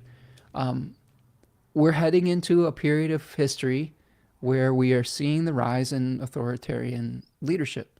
And sometimes you will have a much wider gap between the haves and the have-nots when you start to see an oligarchical society start to form. And the very nature of an oligarchy is that you have a very tiny, small percentage of people that control all of the wealth. And if you're trying to be in that very, very small club, which is one of the great illusions of American capitalistic propaganda, it is that everyone thinks that they can be part of that tiny, tiny club of the ultra super rich. You are probably not going to get very far. And I think that, as Lauren is pointing out, you aren't going to be able to use the tools of billionaires necessarily to push back against that very inequitable and unjust system. So you have to find an alternative way. And it may come through subterfuge. It may come through the back door, etc. It may come through localizing, to be able to get to know your neighbors and to create things on a local level. For example, if you're not in agreement with how the federal government is going, you still have an opportunity to make a difference within your local governments or your local organizations with your just people on your block. So that's a really good point, Lauren. I think really something that important for us moving forward. All right, so let's go back to our chart here, and we're going to take a look at further detail of Aquarius 3 between February 8th and February 18th. So we start off this decan of the sun with a Mercury cazimi on February the 9th. So we look here at February 9th. Here we have Mercury conjoining the sun, 20 degrees of Aquarius, while simultaneously Mars is going to be trining Saturn. So here are two aspects that are forming simultaneously. Okay. So what does that mean? Well, we talked a little bit about cazimi earlier on in the broadcast. It means that the planet is going through the furnace of the sun, being renewed in that fiery heart. Okay. We're burning away all of the old experiences, significations, all the weight that we've been carrying with the last planetary cycle. And we're getting a new burst and download of information. We're getting new clarity at the cazimi moment. So one of the things that we really need to pay attention to with Mercury cazimi is that Mercury is providing resources for the Virgo place in our charts and for the Gemini place in our charts. The topics associated with those two houses. So here, for example, this is a random Sagittarius rising chart, which puts the cazimi in the third house, okay, which can be related to our neighbors, our siblings, our daily habits and routines, but also with knowledge that arises from within rather than from an externalized orthodox source. And in this randomized Sagittarius rising chart, this is just an example so that you can understand how to do this with your chart. We have Mercury providing resources for the seventh house of relationships and or open enemies or completions, and the 10th house of praxis, which is actions that we take out into the world, which sometimes can be our career, but also can be things that we're known for publicly. So you might, for example, have a download of information about how to unravel a knot in your neighborhood, with a sibling, with your own inner knowing, giving you insight, not the externalized authority, that will help you to move forward in your career and or your relationships, or a relationship within your career, because those two topics are connected. So this is a really powerful moment for Mercury. And this is kind of how you can do this in your chart. You see, wow, that renewal of Mercury has ripple effects on the other topics in our charts. So a conversation that you have with a neighbor, with a friend, could lead to a breakthrough with your career or with your partner. A conversation that you have with someone in your neighborhood could give you a bubbling up of insight that will help with one of those said relationships, whether it's in a career or a relationship, etc. So we oftentimes don't make the connections of one event leading to a big breakthrough with another. Sometimes we have these little moments that when we look back in hindsight, they were like huge turning points. So that's what I love about the guest-host relationship in Hellenistic astrology. Now, when we talk about the Saturn-Mars trine, so we simultaneously are having this happen the same day. We have Mars retrograding back into a trine with Saturn. Now, I think one of the things that we can see with this is that Mars is helping to clear up, hopefully, emotional misunderstandings. Maybe it's also helping us to clear out all the attachments that we might have within our sacred spaces or within groups that we're a part of. Sometimes it severs us from those things. Sometimes it severs us from sources of emotional support. But here we might have an ability to understand our emotional limitations. While we're going through this detaching process, sometimes we'll come right up against our structures, our emotional structures, our narrative structures. So when we have Mars and Saturn trining one another, our actions to clear the decks may be supported by a sober reality that Saturn provides in Pisces. So this sober reality check might lead to that clarity, or the clarity that we get from the cazimi could lead to a sober reality check with the trine between Mars and with Saturn. One just word of caution, like the Saturn is in the decan of Pisces, it's associated with potentially overestimating our ability. So we have to be realistic about what we are capable of around this period of time. And that can lead to insights that will help move us forward and hopefully untangle some of the stickier parts of our life. Okay. So that's February 9th.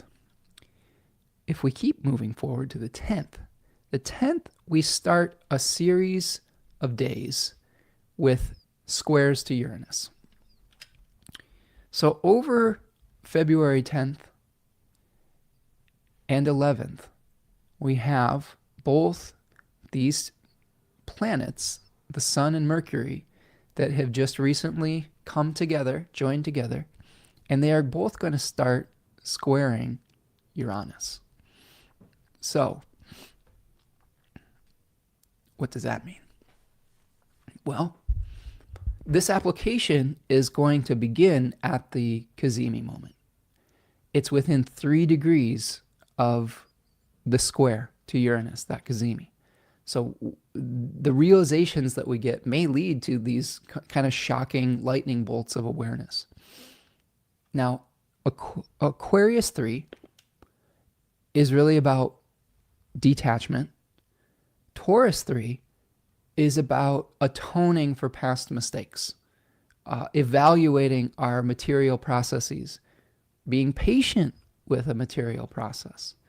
Sometimes it's about fixing something that's gone wrong. There's a farmer in the Seven of Pentacles, which is associated with that 10-degree section, that is evaluating his harvest. And it's not going so well because there's some blight on there. This is related to the potato famines of the 1840s in Ireland. That card was inspired by that. So we may be having some innovative solutions to work through challenges that we've had in the past. I would also offer that Aquarius 3 and Taurus 3 in particular, speaks towards humility in the face of nature. And I can't think of anything more poignant than what we've been experiencing in the last few weeks that hopefully will lead us to a more humble relationship with this beautiful living organism called Earth. I'm going to be honest with you folks, I've heard a lot of conspiracy theories about the fires and things of that nature, and every time I see that stuff, I get pretty annoyed. I get pretty irritated. I understand the impulse. We all want to be able to project a shadow onto something. We want to be able to create an understanding of a reason or a person or an organization that is at fault, hopefully to fix it. And while there may be challenges around management and things of that nature, one of the things that I really feel about these types of experiences is that accepting that we are not necessarily greater or stronger or in charge of nature is one of the greatest lessons that we have when we're experiencing these disasters. And humbling ourselves to realize sometimes how small we actually are and how vulnerable we actually are and how temporary we actually are. And I think that's some of the lessons that I hope people will learn from things like climate change, is that our actions do matter, sometimes for the negative, for sure. But also that sometimes there are things that are out of our control that we have to make adjustments to. And pointing fingers when people are suffering is, I think, the last thing that people need. I think what people need in the immediacy when we're experiencing suffering is help. So I hope that that if you are not somebody who has experienced the immediate negativity of a crisis, that instead of leaping to point fingers, you leap to step in and to help people. To me, that's the best way to deal with some of these situations. And to me, that's a more graceful way. So I think with this stack up, this square between the Sun and Mercury over those couple days, I think we're going to be trying to talk about solutions to challenges, maybe to challenges that are helping us to become more humble in the face of nature. Innovative solutions, maybe unexpected solutions that may lead to some severings and some separations and some detachments, right? Sometimes we have to make important changes if we want to move forward, right? And it's not always easy to do. It's not always easy to do. And it's not always our fault if things go wrong, right? It's somebody's fault, but sometimes it's just the nature of things. Sometimes things are born, sometimes things die, sometimes trees grow, and sometimes the fire cleanses them away. And then I'm not saying that the forest fires in California are just completely random. They are the result of many actions over many decades. But I think the first reaction that we should have is compassion and stepping in to help rather than stepping in to blame. Rachel's here. What's up, Rachel? Rachel Olone, nice to see you from Ireland. Says, hi, Spencer and friends. Aquarian greeting from Ireland, where I'm on a study break. I hope you are all doing well today and tonight. I hope you're doing well, Rachel. I always love seeing you stop in and hope that you're doing well over there across the pond. And I hope that whatever you're studying is enlightening to you today. Okay, so that is our Mercury-Sun square with Uranus between the 10th and the 11th. Just maybe some unexpected communications that maybe lead to moving on and untangling a knot, an innovative solution, a break of some sort, but also maybe potentially a humbling in the face of nature, a surrendering to forces that are greater than us. There is a spirit in Taurus 3 called the Litai, which were these old women that followed behind 8 or rashness, offering up repentant prayer. So sometimes surrendering through the power of faith and prayer is really important when we talk about Taurus 3, something that you don't necessarily think about with the very earthy sign of Taurus, but that is the part of Taurus that can be very spiritualized. So something to consider. Now that brings us to our full moon. So now we get a full moon. Having a full moon on February the 12th, and let's go right to the full moon. So here's our full moon. 24 degrees Aquarius Sun, still co-present with Mercury. 24 degree Leo moon, 24 degree Leo, right? We have the Sun hosted by Saturn, but Saturn's in aversion, which means that Saturn does not have a clear line of communication with the Sun. It can't provide its resources to the Sun. It's challenging. And then for the moon, we actually have the Sun providing resources to the moon. And they're in opposition with one another. So that makes things a little sticky here. Okay? The good news is that we don't necessarily have an aspect from a malefic. So Saturn doesn't witness, Mars doesn't witness, Venus doesn't witness, but Jupiter does. So I think that even though we have a difficult relationship between the moon and its host provider, the Sun, we do have a trine from Jupiter and it's sextiling the moon, but trining the Sun, attempting to help. Now, this full moon generally is always one where we're having to, this is that song from the 80s, like, should I stay or should I, The Clash, right? This is the Clash full moon. Should I stay or should I go now? If I stay, there will be trouble. If I go, it will be double. But I really want to know, should I stay or should I go? And this is one where I really liked the way that Austin talks about this in 36 Faces, where when the moon is waning in Leo 3, we can dismantle our defensiveness. So I think that that's a really great way of contextualizing this full moon, is how do we start dismantling our defensiveness towards one another? How do we start dismantling belief systems that we hold onto dearly? One of which I spoke on last week was the idea of the religious idea of dominionism, where that humanity has dominion over the earth, that the earth was just provided for human beings as a playground, basically, to use up and to utilize.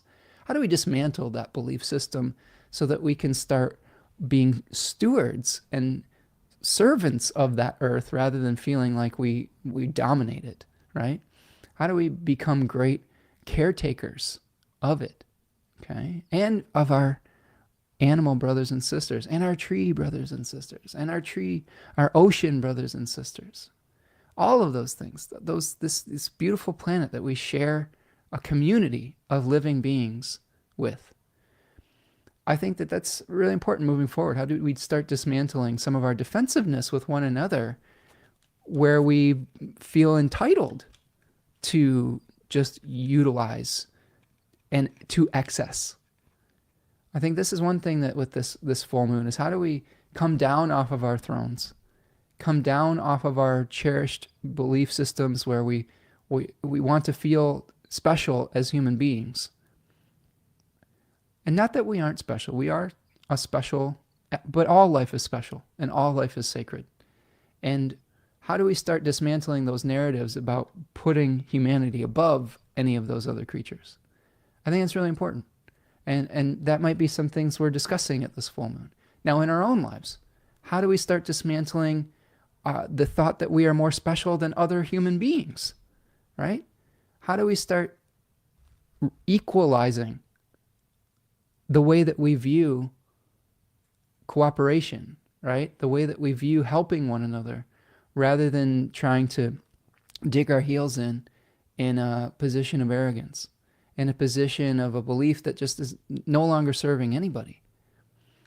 I really love the work of, I keep talking about this on this channel, but the work of Robin Wall Kimmerer. She's the author of a book called Braiding Sweetgrass, Gathering Moss, and The Serviceberry. And her main themes and topics are reciprocity. And she's a botanist and an indigenous elder in America that talks about the interconnectedness of species and how that one cannot survive without the other. And I had this conversation the other day with a neighbor. It was just a neighbor that I had met out on the sidewalk shoveling snow. And we were having a conversation about, I don't know, native plants. And the conversation started because they were like, man, I wish these neighbors would stop planting all these plants and having them grow into the sidewalk, which I can understand and respect. But they're like, if I had it my way, I just make everything turf grass. I spray Roundup everywhere to get rid of all these like weeds and stuff. And I was like, oh boy. And I had to take a moment, but I pushed back on it, because in the moment that's my trigger, like spraying chemicals on grass and stuff like that. Like that's the hill I was willing to die on in that moment. But we tried to have a conversation about, like, I was like, hey, respectfully, I disagree on that. And this is here. Look at what we're doing in our yard, And we're doing this not for just our own sake, but for the other species, the birds, the bees. If we don't have bees, we're not going to have food because they help pollinate the food that we eat. If we dump chemicals into our water systems, well, we're poisoning not only ourselves, but other creatures that we are in a reciprocal relationship with. And she took a long drag on her cigarette and just like blew out a big puff. And I don't think in that moment she was very concerned about cancer and the water system based on her behavior in that moment. But we had a decent conversation about it. And I think that maybe it will lead to some future conversations where we can find common ground. So I think that that's part of this full moon energy. Which hills will you defend? Which ones are just battles that you just don't even need to fight? Like, on some level, I would prefer not to get in an argument with my neighbors about all of this, because we need to establish what connects us first, right? What do we agree on first, so that we can have the more difficult conversations moving forward?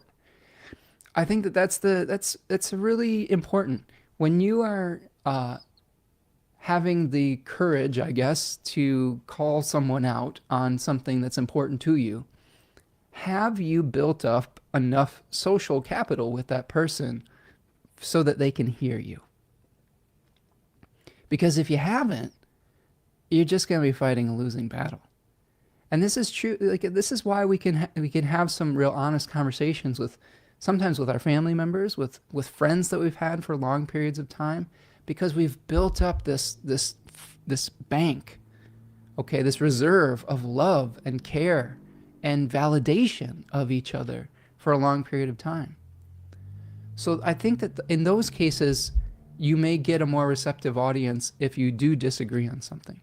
But if you try to fight these battles with people that you've just met or things like that, and this is the wisdom of my partner Tanya in the moment because she was there. She's like, Spencer, just it's your neighbor. We just met her. Just try not to alienate her right away. Like I was like, oh no, she just triggered me. It's talking about spraying Roundup on everything, and but you know, figure out how to do those conversations gracefully around this period of time because you know you do need buy-in from people even if you don't agree with them in that moment.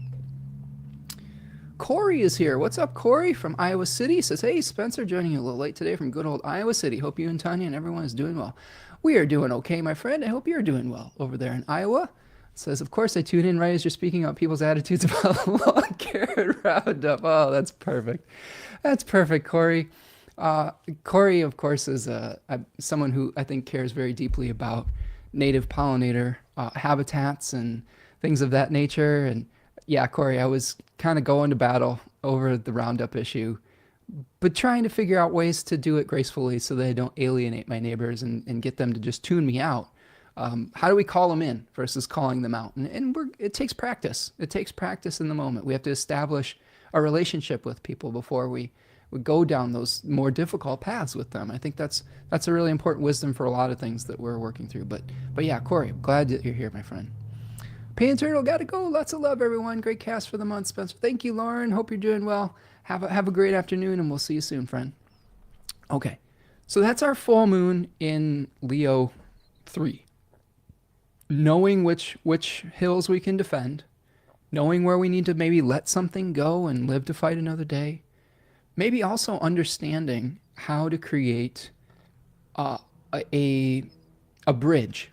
Like so let's take a look at Jupiter's role within this full moon. Jupiter is in Gemini.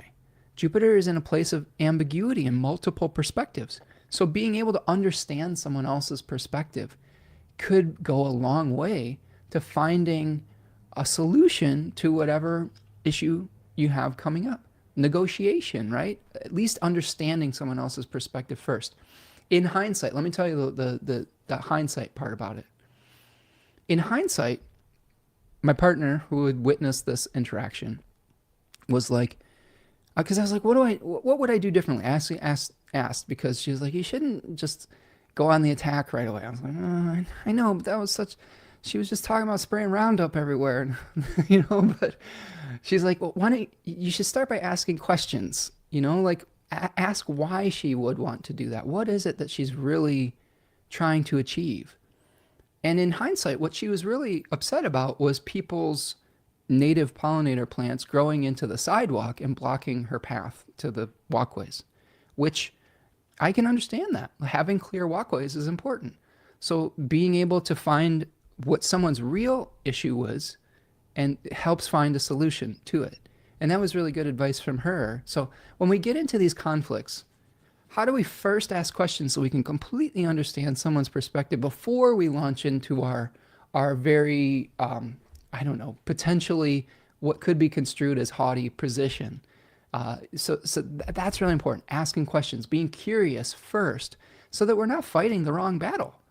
You know, the battle might not be Roundup in her case. The battle might be weeds growing in or plants growing into the sidewalk. And in that case, there's a solution that you can find between two parties that might not include toxic chemicals in our waterway. Do you see what I'm saying? Like it makes it a lot easier to find a solution and to find a connection between the two differing positions. Corey says, regarding what hill do you want to die on, I have a coworker whose views are antithetical to mine. About once a week, we agree to argue, but a great deal of rapport is required to engage this way. Yeah, absolutely. You know, you can, then at the end of it, you can agree to disagree. But yes, you have to build up the relationship first, right? If you just try to launch in, this is why the internet is such a fraught place, because oftentimes you'll have just complete strangers chiming in on what you have laid out there as your point of view. And then it spirals into this huge conflict, etc. And there's no rapport that have built up between you. There are all sorts of neighbors on the internet that we just launch into tirades in with each other. And if we saw them face to face and we built up some kind of relationship first, we might be able to find more innovative solutions with one another. So that's my call to action with the full moon is get curious first, build up a rapport with the people that you're talking to, and then see if there's common ground. There might not be, but at least you have a better chance of finding it if you completely understand the other person's position. Cosmic Girl 101 is here. Hello, Spencer. How are you? Hope all is here is going today is going. How is all here today going? Bloody astro nerds we are. Cosmic Girl, I believe, is joining us from down under. So cheers to you, friend. It's going all right today. It's going all right. It's been a little bit of a long week. I've had a lot of work this week trying to launch a new program and with various clients and stuff, but I'm feeling a nice burst of energy, and I think a lot of that comes from just seeing all your smiling faces here in the chat and getting to connect with you today. So appreciate you being here, friend. Cosmic Girl says, piggybacking off your take on Mars retrograde Saturn trine, I liken this to reduction, working within our limits. Yes, exactly. And doing it joyfully, right? Sometimes when we have trines between Saturn, we understand our limits and we're able to work within them without strain, right? I really like that take on it. Sometimes if we have Saturn squares, the limitations feel painful. Oppositions, the limitations just are sometimes a hard no. But when we have a trine, I think of Saturn as a container. You know, it's a container to be able to transport our emotions from one shore to another, to transport the elixir of life from one body to the next. You know, like we all need containers in our life. Whistle while we work, absolutely. The Cosmic Girl 101 says. I'm telling you, friends, I have spent this Capricorn season updating my systems and containers, and it just makes so much of a difference having an organized system. It takes so much stress out of your life that you can actually enjoy the work that you're doing. So I am a fan of Saturn. I am a singer of Saturn's praises for being able to help me understand the structures and limitations within my life. And it is a blessing to have Saturn give you those messages in your life, and especially with the trines with a planet like Mars. Oh, Corey says, we get so identified with our views. I think as a Libra, I'm more understanding than most that people's opinions will differ from mine. Curiosity and suspension of judgment have been great tools. Absolutely. And that may be a little bit challenging sometimes with Venus and Aries over the course of this full moon, Corey. We may be a little bit fired up about our beliefs. We may be attached to our own specific perspective. And again, the story I told about engaging with a neighbor is instructive for people who have Leo 3 placements. I'm a Leo 3 ascendant. That statement immediately got me fired up. It's a Mars ruled decan. I felt the need to defend not just my viewpoint, but my viewpoint was I'm defending my native habitat and the birds and the bees and the trees and all of the things from this person potentially dumping Roundup in our community, in our waterways. So I got fired up. But do you see how like we have to, there are different methods to, and there are certain situations where that's appropriate, and there's certain situations where we have to ease into those types of conversations. So good points there from our resident Libra in Iowa City. All right, so I think that gives us a pretty decent insight into the full moon in Leo. We will do a full broadcast on that in the coming weeks, so keep your eyes peeled for that. Sign up for the email list and turn on notifications so you know when we talk about it. You'll probably become a lot clearer on what that means for you in your personal life the closer we get to it. I will try to break that down and give you at least a week to 5 days in advance, right? I'm a little bit early with some of my stuff, but I'd rather be early than late so you have time to process and have time to absorb what happens in your life. Okay, let's keep going. So on the 14th, shortly after this full moon, we have Mercury changing signs. Oh my goodness, dun dun dun. And this is Mercury moving into its double detriment, its exile and its fall in Pisces. Whew. This is a tough position for Mercury. All right. There are advantages. There are some silver linings. Okay. It's great for art. It's great for poetic communication. It's great for metaphorical thinking, figurative language. It's great for compassion and feeling what other people feel. It's good for empathy. I have some Mercury Pisces friends that are some of the most compassionate people I've ever met in my life. I have one friend in particular who has Mercury, Venus, and Jupiter all in Pisces, and man, he works in with teenagers that are incarcerated, and he works with them at like these group homes, and he just the guy takes a lot of abuse and just comes with love every day to his job, and is just a really nice person and passionate about what he does. But he finds himself in these challenging situations a lot, and sometimes he will absorb some of their suffering, and inevitably sometimes he'll call me and we'll have to talk it out, and then since I'm of Mercury Cancer, I have a little bit of that absorbing quality, and then I'll have to figure out how to deal with those feelings that I've absorbed. So when Mercury is in Pisces, just be careful about absorbing the emotions of others.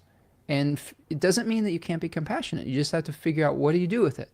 What do you do when you've absorbed something that makes you feel sad, or that makes you feel angry, or that makes you feel happy? Like sometimes we absorb other people's happiness, and then we have to know what to do with that.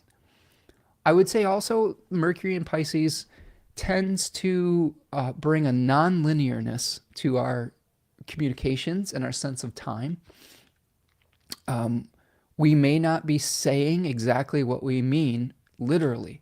We speak in metaphor. We speak in symbols, which can be good sometimes. But if you're like, we need to meet at this certain time, you can't say, let's meet when the light of the moon falls upon the emerald of alabaster, or something like that. Like, you're like, what? What are you talking about? Like, what are you talking? What emerald? What phase of the moon are you talking about? There's all these details that you don't necessarily know about, and sometimes we see these in great stories and great quests, and we have to unravel those mysteries. But sometimes it's a lot easier to say, meet me at 2:00 p.m. Eastern time this Friday at this specific location. And those types of things may be a little bit more difficult to parse out with Mercury and Pisces, right? So be clear about, if you have something practical, use practical language. If you need to communicate something from the heart that is bringing meaning to your conversation, then using those metaphors, using that ambiguity can be effective. Just know what your tools are for the job, right? And recognize too that Mercury is also the leader, the ruler of exchanges, which includes commerce. So we may have some confusion around this period of time around our exchanges as well. We may have a circuitous route. That's one of my favorite words about, sideways stepping, circuitous path. It's not direct. It's non-linear. This also could have an effect on your Virgo and Gemini topics. Those topics could be cast into a little bit of confusion. Think about too, like feeling like you're trying to communicate with somebody, but you're at the deep end of the pool, and you're like screaming for help, but you're under 10 feet of water. You're probably gonna absorb some water into your lungs or whatever, and they might be able to hear you, but there is a barrier and a boundary between, right? So communication can be real challenging around this period of time. But again, let your mind wander a little bit. If you know that people aren't going to be following linear schedules, build in space for adjustment, okay? Like for Mercury and Pisces folks, if you know you have to be somewhere at a certain time, don't wait until a minute before you have to leave the house to like put all your clothes on, or don't go off and get lost in a movie or a book or a video game two minutes before you have to leave the house, because you might have trouble with those transitions. leave yourself some extra space to transition to the next place. I used to have a lot of trouble with this. I'm a Mercury retrograde Cancer native in the 12th house. So I sometimes get stuck in the liminal spaces. I haven't always been very good at time management. I've had to get better because it was a problem in the past. I would often underestimate the time it took from me to transition from one task to another. And oftentimes, when I worked outside the home more regularly, I would be trying to gather all my things and I would be trying to do too many things in not enough time. And I would be late. And that ended up, when I was in my 20s, I ended up kind of speeding to the places that I would go, to the point where at one point I lost my license because I had too many speeding tickets. And that was a real wake up call that said, hey, bud, you're going to have to set a timer for whatever, like half an hour before you go to start transitioning this task. You have to leave the house earlier. You have to give yourself more space to work with your nature. Same thing with these live streams. I set a timer for 20 minutes before the live stream starts so that I can sit down and start transitioning my brain into what I'm doing. Like sometimes I'll get lost in preparation to the point where I've lost track of time. But I have to set those reminders. And Mercury and Pisces times, it's a perfect time to set some kind of automated time system so that you can manage these types of transits rather than fall prey to them. Rachel says, okay, Corey says, if you're interested, I can send you a few materials. Oh, oh, hold on a second. I missed a comment. Corey says, I'm not perfect, lol. I would definitely accidentally find a way to get a pamphlet or 3 into said neighbor's hands anonymously. That's definitely my Mars in Cancer. Oh, the passive aggressive way, right? If you're interested, I can send you a few materials. Yeah, sure, Corey, send me the materials. I'll I'll pamphlet bomb the neighborhood with positive native pollinator propaganda. That's totally fine. I think that the best example, though, honestly, is me creating a beautiful yard that is full of native pollinator plants that doesn't infringe upon the sidewalk so that they don't get mad about it. But I've often have people stop and ask me, what are you doing with your yard? It's so full of life and like there's so many beautiful flowers. What's going on here? I'm like, oh, yeah, I'm actually doing this with a sense of purpose. I'm removing my turf grass so that I can plant plants that will help support the local ecosystems. And they start to get really interested at that point. So yeah, super fun. Rachel says, native Mercury in Pisces is having a genuine chuckle here, currently seeking support from my Virgo chart placements in order to write my information-dense college assignments. Oh boy. Time has never been my strongest concept either. I was lost in thought or trying to do unnecessary things and then rushing in a super stressful fashion. Yes, exactly. I agree that systems are very helpful for mitigating some of the challenges of these placements, but I find I keep having to reboot my systems. No harm in that, I guess. Absolutely no harm in it, Rachel. If you have a system, they will inevitably need adjustments. Just because the system doesn't work perfectly doesn't mean you abandon the whole system. It might be just a slight tweak is necessary, okay? And that might help you stick with it. Corey says, underestimating how long it will take to do a thing. I'm so relieved I'm not alone. In my 20s, I was horrible at this. Also getting lost in preparation. These qualities, Jupiter Virgo. Yeah, I'm a Jupiter Virgo like Corey, I think. And yes, I just always feel that there's more details I could put into it. And there have been times in the past where I've been slightly late to a class I was teaching because I just had more information I wanted to give to my students, etc. But I think that knowing when enough is enough and knowing when to transition, I think is really important. And again, having automated reminders can take that off of your plate. Setting that alarm can make it so you're like, okay, all right, I know that this is when I've got to start transitioning. And then just evaluating how well it's working moving forward. I think that's a great way to do Mercury and Pisces. Now, the other part about that I will say is that sometimes allowing yourself time to let your mind wander is important. Daydreaming. This is a placement that is associated with daydreamers. And I would also go as far to say as Mercury in 12th house placements, daydreamers. I had a problem in school, especially with subjects that I was not quite interested in, namely math. I just didn't understand the beauty of math as when I was younger. I was more of an English type of savant, I guess you could say. And I was interested in stories, and I was interested in the dream like qualities of all that. And math was just so mundane that I just really struggled to pay attention. And I would be staring out the window thinking about some daydream, and I would completely miss everything that was being taught. Like there could be someone just talking right at me, and I would just completely not hear any of it.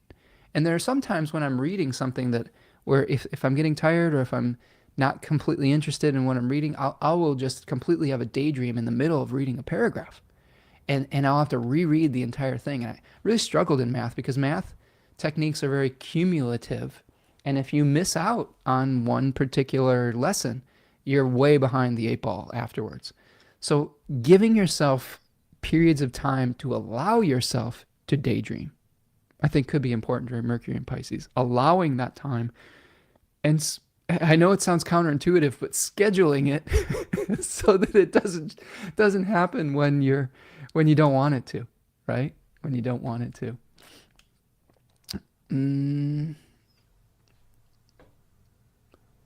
Rachel says, yes, Jupiter and Virgo, Corey, wonderful to explore all the details, but we have to find a realistic endpoint. Yes, exactly. Julian says, beauty in math. Just kidding. I mean, I think you can find beauty in anything. What I think the best math teachers do is they ground that wisdom in our lived experience. I struggled because I didn't have a great math teacher growing up. They weren't good enough at context. They were all theory, no context.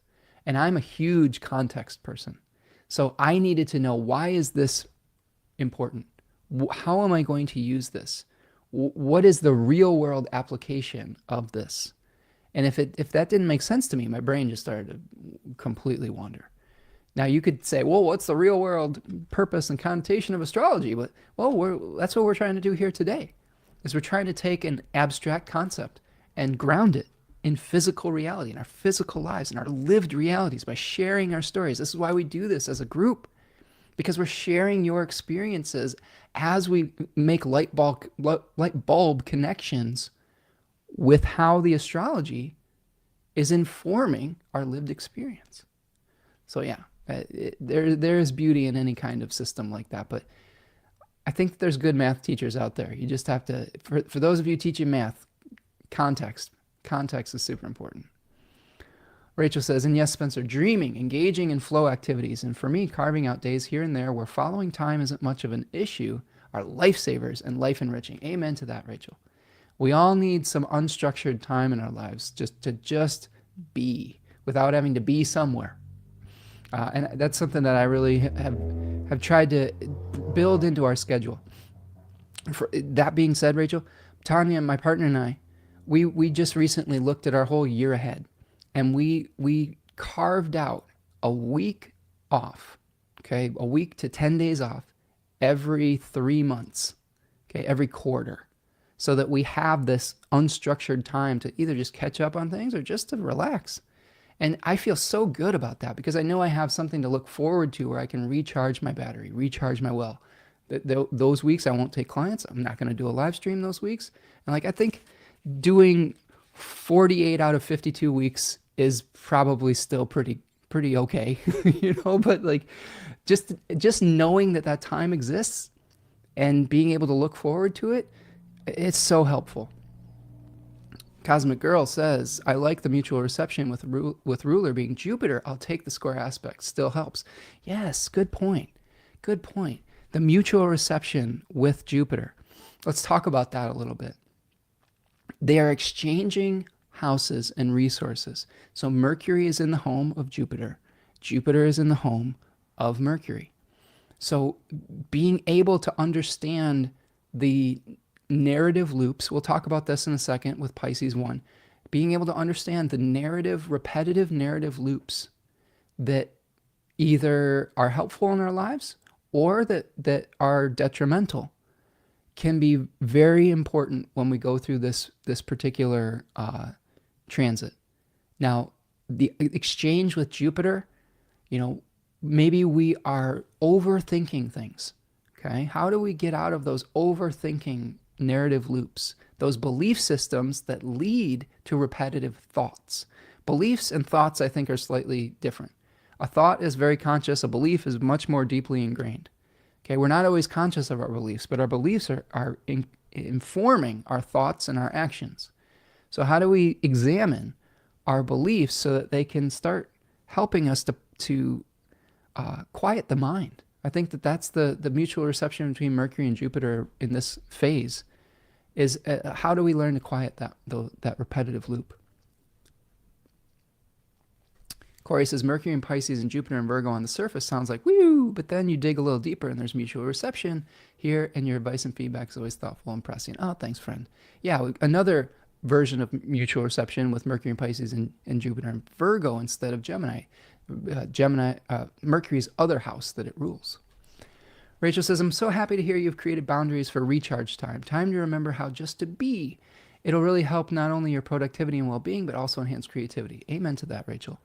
And it was something that I would noticed was super necessary. And I noticed that because our week off that we had at the turn of the year was really restorative and helpful. It took a little while, but by the end of it, we had completely revamped all of our daily systems, and we're starting to really see, I think, the payoff with that a few weeks later. And there's still ups and downs. Like I said, sometimes I'll have a friend that calls me with a challenge that they need to talk out, and you have to. I'm able to take those conversations and those phone calls because of my organization and my ability to be ahead on things rather than always playing catch up and being behind. All right, so let's move forward. Now we're moving into the Sun in Pisces. Before I do that, we're heading around the corner, round third base, heading to home here. Take a little stretch, friends. Do me a huge favor. Please like the video. Please subscribe to the channel if you're new. Welcome if you are. Don't be shy. Always like hearing from new people. Go sign up for that newsletter if you haven't already. That can get you a 10% discount off of any reading moving forward, and can help you know when classes are happening, live streams are happening, etc. But make sure you stretch out when we're going through these longer live streams with the monthlies. Give yourself a little snack if you can. Make sure you're comfortable. I think that when our bodies are comfortable, our minds are more receptive. Okay. Excuse me. That was our stretch break. That was your hourly reminder. Take a stretch. I'm trying to get my hips loosened up. That's always my challenge. I've got tight hips sometimes doing all these hip exercises. All right, so let's go back and we're going to talk about Pisces season. We've talked a little bit about Mercury in Pisces. Now let's talk about the Sun moving through Pisces 1. What I'm going to do is I'm going to bring to the stage here a slide from my Decans of Pisces webinar that is also for sale at the store if you want to get a longer exploration of Pisces themes. But here we're moving into the Tarot Suit of Cups, and we are moving into the elemental water territory. So here we see in the Eight of Cups a figure that is leaving behind 8 stacked cups, leaving behind material success, going off in search of a higher purpose. Okay, so Book T calls this the Lord of Abandoned Success. The Book of Thoth says it's the Lord of Indolence. Austin Coppock calls it the Labyrinth, right? The power of the babe. What babe? The babe with the power. What power? The power of voodoo. Who do you do? Lovely David Bowie quote from the movie, the 1986 movie, if I'm not mistaken, The Labyrinth, starring Jennifer Connelly and David Bowie. So the Labyrinth is a place where we're trying to get to a central location, but it has twists and turns. A lot of the Piscean mythology that I came across in my research for this webinar had to do with Odysseus. And Odysseus was a figure in Greek mythology that was very cunning, number one.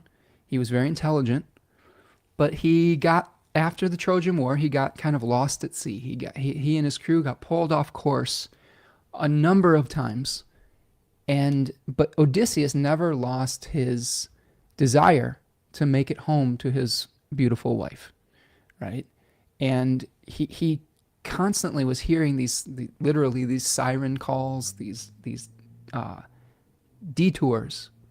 So I think part of the Piscean energy related to Odysseus is we're feeling this call to return home, whatever that home may mean to you. Maybe it's the home of the soul. Maybe it's a literal home.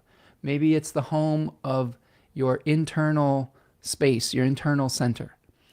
And we may be leaving behind some kind of life, physical experience, physical reality in search of that. I like to think of Pisces as an internal journey. It is, Jupiter gives us this search for meaning, and we see this as a physical journey in Sagittarius, but it's an internal one in Pisces. That's the dreaming quality that we talk about. Now, in the Deccan literature, most of which the research we talk about through both Austin Coppock, T. Susan Chang, Aleister Crowley, etc., we can see the concept of narrative loops, okay? So themes of beginning an inner journey, surrendering to our emotions, leaving material success behind, desire for a higher purpose, confronting narrative loops, and understanding the mythic structure of life.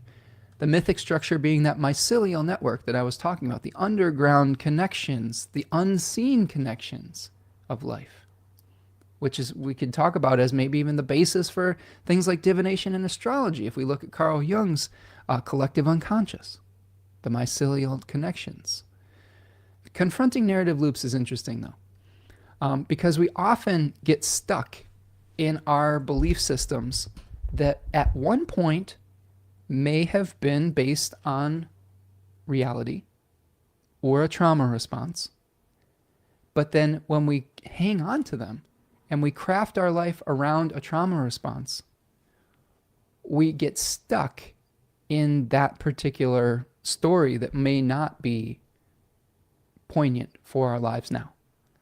So I do think that when the sun moves through Pisces 1, and especially when Mercury and Saturn are moving through there and we get the Cazimi with Saturn, I believe in early March, how do we confront those narrative loops and start to dismantle them and recreate them based on our current lived reality, not necessarily just based on our trauma responses? That's not to say that the way that we dealt with things in the past was wrong. Oftentimes a trauma response is a survival mechanism. You needed to do that in the moment. But then eventually that specific circumstance abates, changes, and now we have to adjust. So this is something where we may feel also it's a discontent. This is a Saturn-ruled decan. So I feel like oftentimes we get just kind of fed up with just the grind. This is the ultimate, like, I'm tired of the grind. I don't want to do it anymore. What siren song is calling to you? What material form have you outgrown? What narrative loop have you outgrown? Okay, what mythology shapes your life? How can you create a new mythology? Where will this inner journey take you? What truths are being revealed through these inner wanderings? This is what we were talking about. Rachel's talking about, like, giving ourselves time to daydream. We need that unstructured time. We need that dream time, because sometimes the amazing things will crop up and they're worth following. Which repetitive story is shaping your reality? We all have them. I have them. I've been working very hard to dismantle many of my inner narrative loops. It's not an easy thing. It's very confronting. And sometimes it requires help. Sometimes it requires the help of, like, a therapist, a supportive partner, a friend group, your friendly astrologer, your community. All of those things, sometimes it takes support to start confronting our narrative loops or our destructive ones. Sometimes we have positive narrative loops that support us. There's positive beliefs that support us. But which repetitive story is shaping your reality? And then finally, is your personal mythology creating a prison or a palace? I mean, that's really examining, like, okay, is the story that I tell myself about who I am and what my life is all about, is it bringing me joy or is it bringing me suffering? And that's where the magic happens, is if it's bringing you suffering, that's where the co-creation with the divine says that, hey, why don't you try something else?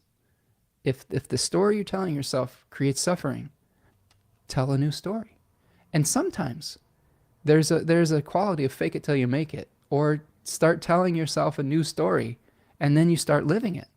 If you say, I'm just late all the time, I'm late all the time, I just never can be on time, well, then that's a narrative loop that's going to help shape your reality.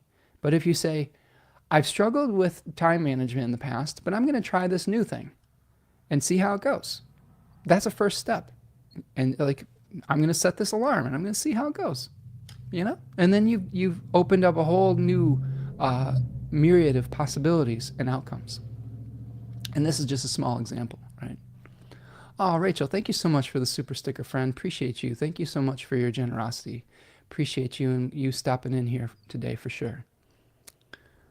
Let's see more.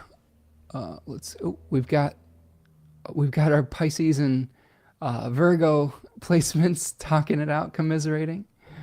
Julian says, great movie, top on the favorite list. Which movie was that one? Sorry, sometimes I speak in a stream of consciousness. Was this in a movie that was mentioned in the chat or one that I mentioned? Remind me, Julian. That was probably like 3 comments ago. Let's see. Cosmic Girl says, I'm leaving alcohol behind. Be gone, distraction. Ooh, nice. Nice. Well, congratulations, Cosmic Girl, and I hope that goes well, and I hope that you have the support that you need to shift that trauma response, right? Good luck with that, friend. Rachel says, repetitive story. Nice question. Sometimes we don't even see these very clearly. I agree. Oh, yes, Labyrinth. Yes. Sorry. Thank you. Sorry. Sometimes I get in the liminal space. Yes, the Labyrinth is an awesome movie. I watch that fairly often. It's one of my favorites. I'm a huge David Bowie fan. I was listening to David Bowie earlier today, and the Spiders from Mars album, such a good one. Rachel says, even just seeing the story can be a good first step. Absolutely, and that's what we do when we go through, therapy and things like this. So hopefully, if we have a good therapist, like a Jungian therapist, they help us to see the narratives that we're crafting about ourselves, the myth, even that can be mimicked within different mythologies, because the problems that we go through usually are not unique. Human beings have similar problems over many different centuries, and being able to see that and work through that is part of why we look at myths and read stories. Part of the reason why we're doing the Lord of the Rings guided group study, so that we have a new set of stories, myths, and symbols to help guide us on our journey. All of us can see ourselves within someone like Frodo, who has to carry a heavy burden, right? And needs the support of their friends. All of us sometimes can see ourselves in Samwise Gamgee, who is a supportive friend that's helping someone else do something very, very important.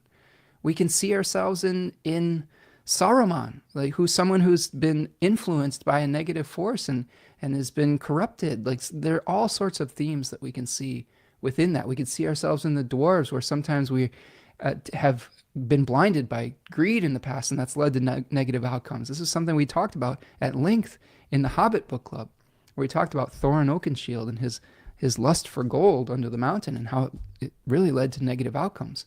And he had an opportunity in that book to share that would have avoided all of that conflict. But he succumbed to that sickness. And it was a warning.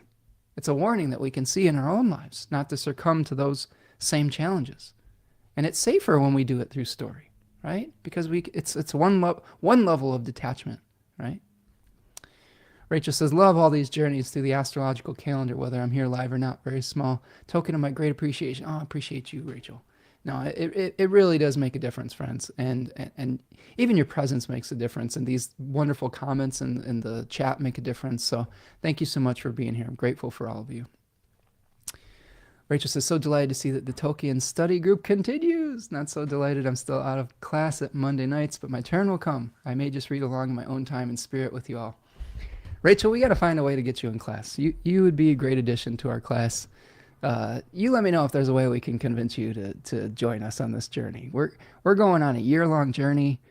You would be awesome in class. So, reach out if you need any help or something like that. But maybe it's just a time issue. I don't know. But I appreciate you here. Okay, so let's move forward back to the chart. And let's start breaking it down piece by piece. Okay? So we're going to go back to our chart here. We're going to move forward to Pisces 1. So now you can see the ingress. Now, a couple things about just the sun's ingress into Pisces. Its host, the sun's host, changes from Saturn, to which it is an aversion to, in Aquarius, to Jupiter. And it's in a square relationship. And even though it's in a square relationship, it does witness. So even though we may have some difficult challenges and conversations about where our minds take us versus where our hearts want to go, we at least have the conversation started, rather than the conversation not even taking place between the sun and Saturn when they're in aversion with one another. And that's a positive thing. And we start to see this trine between all of the Piscean placements and Mars retrograde. That can be a positive thing. All of the Pisces placements are sextiling Uranus, so we can hopefully start making some of these changes in a helpful way. But we get to the 20th, and we start to experience our last quarter moon. So here is the last quarter moon at about 2 degrees of Sagittarius, squaring the Pisces sun. So here we go. And this square is interesting. This is the last quarter square, okay? And last quarter moons tend to be described as existential crises, right? Where we are trying to wrap up everything that's happened in the lunar cycle and release. So we may be starting to change our minds about something. The releasing that happens during a last quarter Sagittarius moon in Sagittarius 1, I think it could be one of two things. I think it could be getting rid of those toxic narratives that stop us from living our best life. Okay? I think it also can be about understanding whether we need to take external action, Sagittarius 1, or whether we need to retreat into our inner worlds and visualize a new future. Sagittarius 1 tends to be a fast-moving decan, associated with speed, but also associated with having a vision. If you don't have your own vision, you can tend to become a parasitic host for someone else's vision in this decan. So one of the things that to really consider is, are your dreams your own dreams? Or are they someone else's dreams or someone else's narratives? This is tough voodoo that parents put upon us, is telling us who we are and what our lives are supposed to be. And sometimes unraveling all of that negative programming is a really important work that we do throughout our entire lives. Sometimes our parents build us up with positive stories, and we get to choose, though, which of those narratives we take on and continue to live our lives based on. So it's okay to take on some of the beliefs of people in our families and our communities, as long as we resonate with it. If we don't resonate with it, though, and it's not a true expression of who we are, then we need to let it go. And that might be a period of time that we're going through here. Just want to shout out my dad on this day, this last quarter moon. It's his birthday. How old is he going to be? 68? He is a young dad, but he's a good dude. And a lot of his belief systems I try to carry on one of which he's a Pisces 1 sun, and he really loves science fiction and he loves movies and he loves storytelling. And that's something, the value that I've carried on. He's also someone who appreciates balance. And I always kind of, when I was younger, being a somewhat ambitious youth, I didn't understand his satisfied position in things. He was someone who, he's like, I don't want to be the CEO of the company. Like, there's too much going on there. I don't want to be the top dude. I want to just do a good job, and I'll leave that job to somebody else. And I was like, why don't you want to do that? Blah, blah, blah. And like, I get it now. Like, there's a lot of targets on your back when you ascend to the top of the mountain. It doesn't mean we shouldn't be aspirational, but he wanted to have a balance between his work and his home life. And that was his value. And that's something that I also value, that a narrative that is a good narrative to bring into your life, right? So it's not always negative. But if there's negative ones in your life, then that's something to let go of.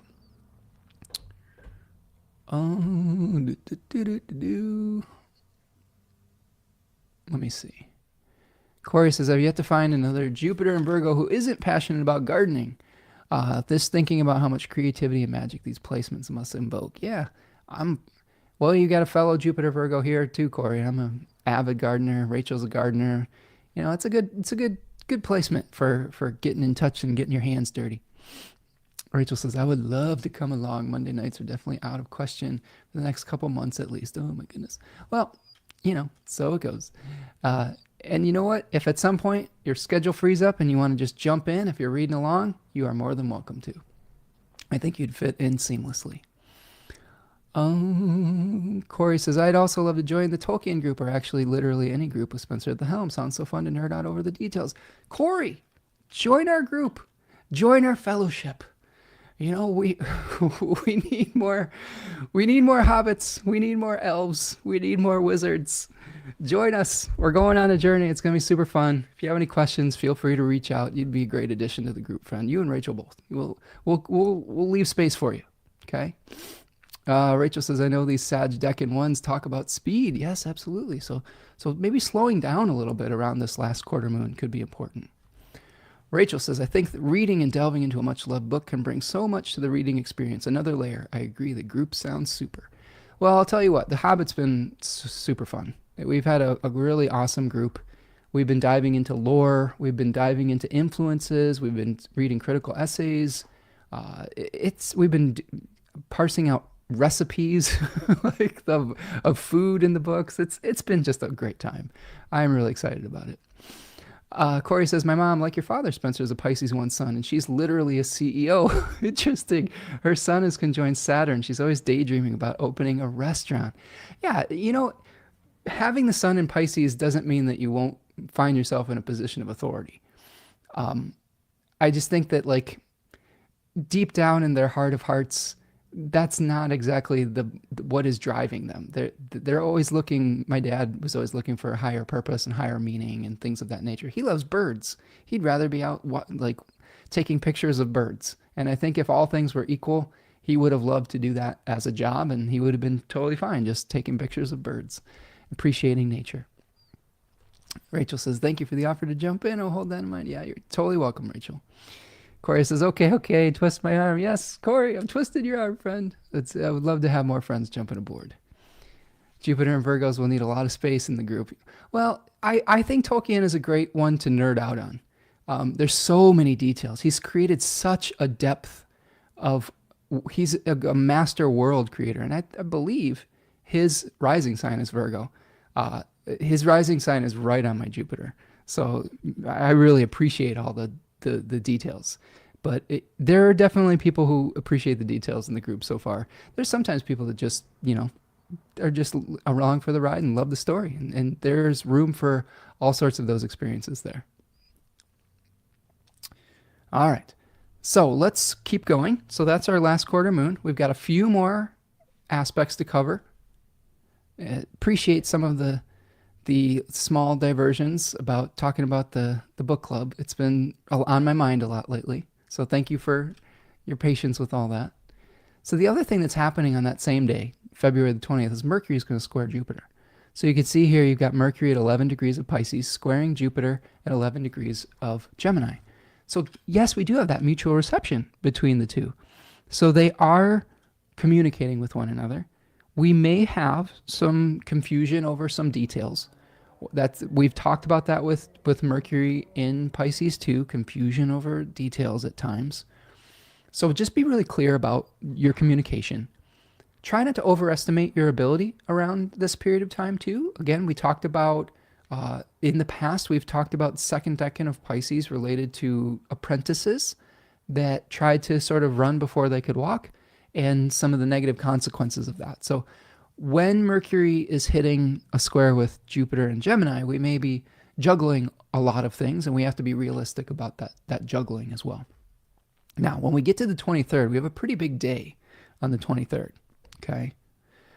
Before we get to that 23rd, Julien's got a nice comment here. It says, agree about Pisces. My 10th house Saturn in Pisces always has been in leadership and healthcare, but there's always a deeper meaning for me, and if I lose that, I will have to shift. Yeah.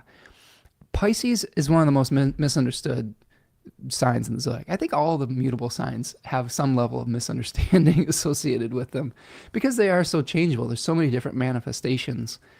But to think that a Pisces is not ambitious or that isn't a go-getter, that is somewhat of a mistake. It is, you can find the most passionate, self-sacrificing person with Pisces placements if they truly believe in what they're doing. If they aren't connected to meaning in what they're doing, they're not going to do it. You know, you're not going to get anybody to do anything if they have Pisces placements, if they don't believe in what they're doing. So if someone believes deeply in what they're doing, oftentimes they're almost willing to sacrifice anything for it. So that's something to keep in mind, and to not underestimate your Piscean friends, placements, etc. This is true too. Like sometimes we think of Pisces as like a peaceful sign. Yes, that is true. But like there's crusading energy, especially with the third decan of Pisces.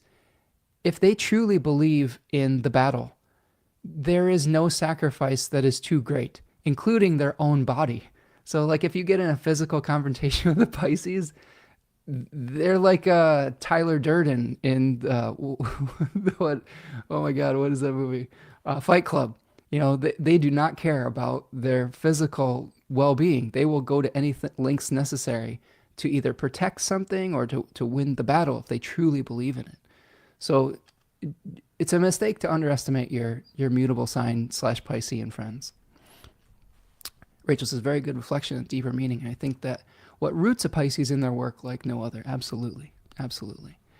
So we get to a pivotal turning point in the month, which is February the 23rd.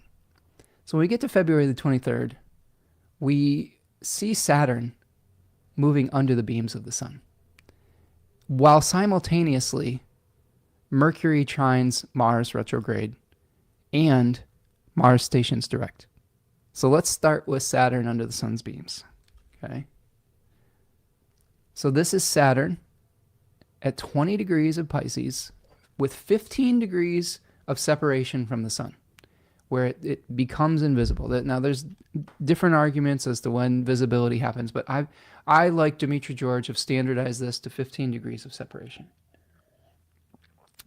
And this is Saturn coming closer into conjunction with the sun. And if we look at the day that we have the Cazimi moment, I believe I have it written down here somewhere. The Cazimi is going to be on March the 12th at 22 degrees of Pisces. So that's when we get the renewal of Saturn. The challenge is before we get the renewal, Saturn is going to be coming into a weakened state, right? It's going to be shifting from its evening star phase into a morning star phase, which will be more positive for it moving forward, hopefully. Although it will be moving into its fall shortly in the weeks ahead in Aries, okay? Which can be challenging for Saturnian significations.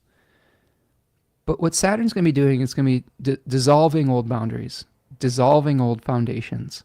We may feel disorientated because of a loss of structure around the 23rd of February. We may be seeing the sacrifices that we need to make our dreams a reality, and that could be a little bit, it could cast us adrift on some level, especially with it being in the third 10-degree section of Pisces. So understand that there will be a period where our structures may not feel solid when Saturn goes under the beams. Our social structures and constructs may not feel solid around this time either.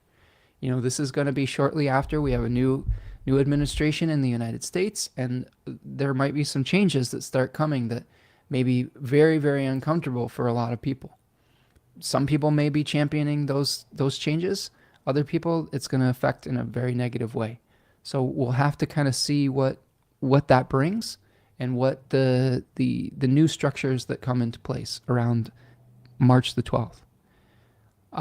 This could be a shifting of our belief systems, right? We've talked about narrative loops in Pisces, how we find greater meaning, how we concretize meaning in our life. What are the structures that support our journey to find meaning? And all of those could be up for grabs and starting to change around this period of time as well. Now, when we look at Mercury trining Mars, here we'll look at this facet of this.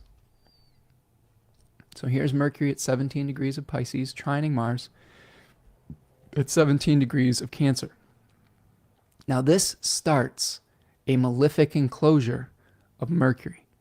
A malefic enclosure is when we have, and I'll show you this here, when we have both the ray of Mars on one side of Mercury, and we have the bodily conjunction on the other side, putting pressure on Mercury.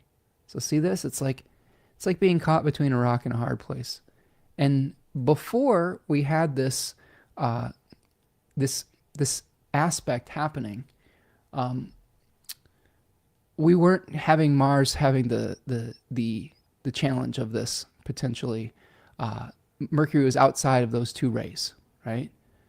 And now that the trine happens between Mercury and Mars, Mercury is inside the rays of Mars and applying to the conjunction to Saturn. So this is going to be a couple days, the 23rd through the 25th, where things could feel a little stuck. Because of the lack of structure, because of the dissolving of structures of Saturn going under the beams of the sun, we might feel a little bit disorientated. We might not be able to communicate the same way that we normally do. There's been a lot of noise about different law changes about communication. There's been a ton of smoke with censorship fire moving forward. That could be a possibility. It's concerning. Like we're on the precipice and brink of a major social media network being shut down in TikTok within the next few days of this recording. That could be very disorientating moving forward, especially because that was a platform that a lot of people in difficult circumstances use to communicate. It's temporary, but because Mercury is already in its exile and fall, our minds could take us to wild places that could potentially be negative and very depressing. So give yourself some extra space between the 23rd and the 25th.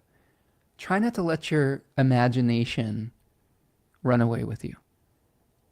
If you see changes happening, this is really, really important. Let me really highlight this. As we move forward into what could be very difficult changes for very vulnerable groups and for the planet, we're going to have to pace ourselves emotionally, physically, mentally. This is not a sprint. If we allow our emotions to get so volatile in the first month of a very long distance journey, we will burn ourselves out. We won't be able to sustain the energy necessary to do what is necessary to protect vulnerable people, plants, animals, planet, etc. So I'm encouraging you during this malefic enclosure of Mercury between February 23rd and 25th to pace yourself, to recognize that it is a temporary situation, but also that feeling the weight of the world, which we can feel with this, we're going to have to find containers for those feelings. We're going to have to find outlets. We're going to have to find support systems, talking it out with friends, talking it out with your community. The worst thing that you can do when you have a malefic enclosure of Mercury is isolate yourself. When we become isolated, we feel we allow all the negative thoughts and programming and actions to fester. When we talk things out with friends, with community members, with family members, etc., we find alternative solutions. I have a really good friend that I talk to sometimes that helps me see things from a completely different perspective than things that I normally think about. And it just is a huge boost and boon to have someone like that can shake up my perspective. Oftentimes I'm playing that role for people in my life, but we all need we all need those people in our life, right? So I'm grateful to this one friend that I have a lot of respect for, that shakes me out of those challenging thought patterns, right? So talk to your friends. Try not to get stuck in the negative narrative loop. Recognize that this too shall pass, and that there will be change that comes around that.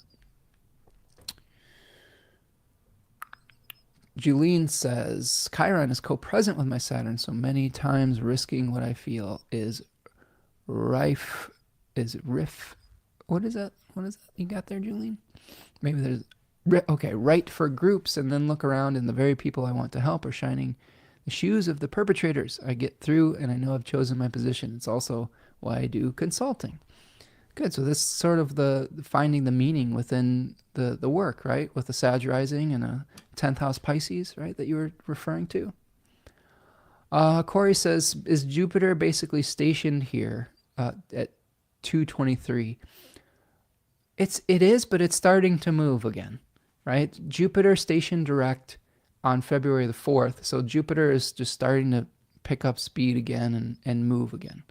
So it's not moving super fast, but it is moving in a forward direction. Rachel says, I have to disappear and eat, Spencer. I wish everyone a restful and hopeful January weekend. Thank you and take good care. Thank you, Rachel. Appreciate you, friend. Thank you for spending some time with us. Excited to catch up on the beginning and end of February. A month of change, it seems, and my birthday. Happy early birthday, Rachel. Have a great solar return, and maybe we'll see you when we see you, right? Whether in the book club, in the chat, wherever. No pressure. We'll see you when we see you. I love saying that to people. Yeah, you know. Let's see. Corey says, I also have a friend who will tell me, where is Corey? Please bring him back. And I know when he says this, I got to reflect on my thoughts, beliefs, and actions. And he's always right. Yes, totally. Oh yeah, Julene says Gemini rising. Sorry, yes, I got confused for a second there. Thank you for correcting me. Yeah, we all need people that are willing to be honest with us. This is something that I struggle with sometimes, is knowing when to be that type of friend, which is giving advice and being honest with someone, and using the Virgo in my chart, Corey, to fix what I perceive as a flaw, which can be fraught with peril. And then when do you need to just be the receptive shoulder to cry on, basically? It's not easy to know. Like, sometimes you wait till they ask you for that, but I do think it is important to be honest with our friends, but only if we've built up that relationship, I think, with them, that bank of goodwill. That's when you know that you can have a frank conversation with someone. All right, so we've got the Mercury trining Mars, the malefic enclosure, that starts on the 23rd, ends on the 25th with the conjunction of Mercury to Saturn, so we'll talk about that in a second. And then Mars will station direct the same day. So you see kind of at the end of the day here, we've got Mars stationing direct at 17 degrees of Cancer. There it is, right? So whatever we feel is potentially hemming us in, maybe this will start a period of shifting, of a period of letting go. Just as we can appreciate Saturn and its ability to create structures in our lives, we need to learn to appreciate Mars and its ability to cut things from our life that no longer serve us, to cut away excess, and to be able to sever us from things that may be toxic within our lives, even if it's just an emotional story that we tell ourselves. So that's something that we could lean into with this. And the moon's going to be opposite Mars on the same day that it's moving direct, so could be tension around that. But again, it's a temporary condition. So just as a malefic enclosure starts, it will end, right? So we move forward ahead to the conjunction of Mercury and Saturn. You can see that's applying over those couple days. Those days could be a little rough, but this too shall pass. And then here we get the conjunction of Mercury and Saturn at 20 degrees of Pisces. Okay?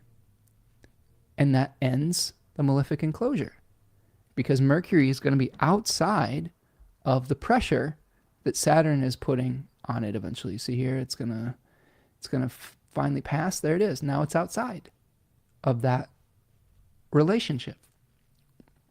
So one of the beauties of astrology is warning us when there's somewhat difficult astrological weather, circumstances, fate, and then warning us that, or telling us when it's over, which is a really, I think, a beautiful thing, because sometimes we can endure painful circumstances much more gracefully if we know it has an endpoint, right?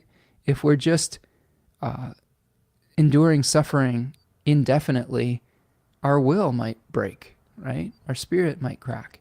But if we're enduring a negative circumstance temporarily, we can dig deep because we know that we've got that reserve of energy and that we'll get through it. So the Mercury-Saturn conjunction is, I think, an understanding of limitations once again. It's understanding of sacrifices. It's understanding of what new structures we need to build in our lives to sacrifice. Well, let me rephrase that. Understanding the structures that we need in our lives to achieve something that we believe in, okay? To concretize and make something real. That's what Saturn does. I love calling Saturn the Great Reaper, which is one of its names, and saying that it is castrating, okay? Kronos castrated his father, Uranus, castrated him, okay? And his genitals fell into the sea and mixed with the sea foam, and that from that Aphrodite was born. So Saturn will castrate different possibilities into reality. Okay, it'll get rid of other pathways and end them so that we can make one reality manifest. So it's castrating those other possibilities into physical reality. Isn't that kind of cool? Like that's kind of a neat way of looking at Saturn. So this might be a moment where we're castrating something in our life and releasing other possibilities to make something else real, and then understanding what is necessary to do so. Taku is here, says, I'm loving your live stream today, Spencer. Thanks for all your insights. Thank you, Taku, and welcome, friend. Hope that you're doing well. I believe Taku is joining us from England, ? If I'm remembering correctly. Okay, am I remembering this correctly? Correct me if I'm wrong, but that's what my memory is telling me. Corey says, oof, this is a long duration Pisces stellium. Watch out, mutable sign risings. Yep, absolutely. Yeah, it's, we all go through our own turn of the planets, creating a big stack up. We recently had a big stack up in cardinal signs, so the cardinal signs were getting hit. But, this too shall pass. Berlin. Sorry, Taku. Sorry, Berlin. I knew it was Northern Europe, so forgive me for that. But welcome, friend. I hope that you're doing well this evening over in Berlin. Let's see. Taku says, I want to start applying to new jobs in February. I guess the beginning of February is better for that, right? All that Pisces energy looks a bit cloudy. Yeah, I mean, if you can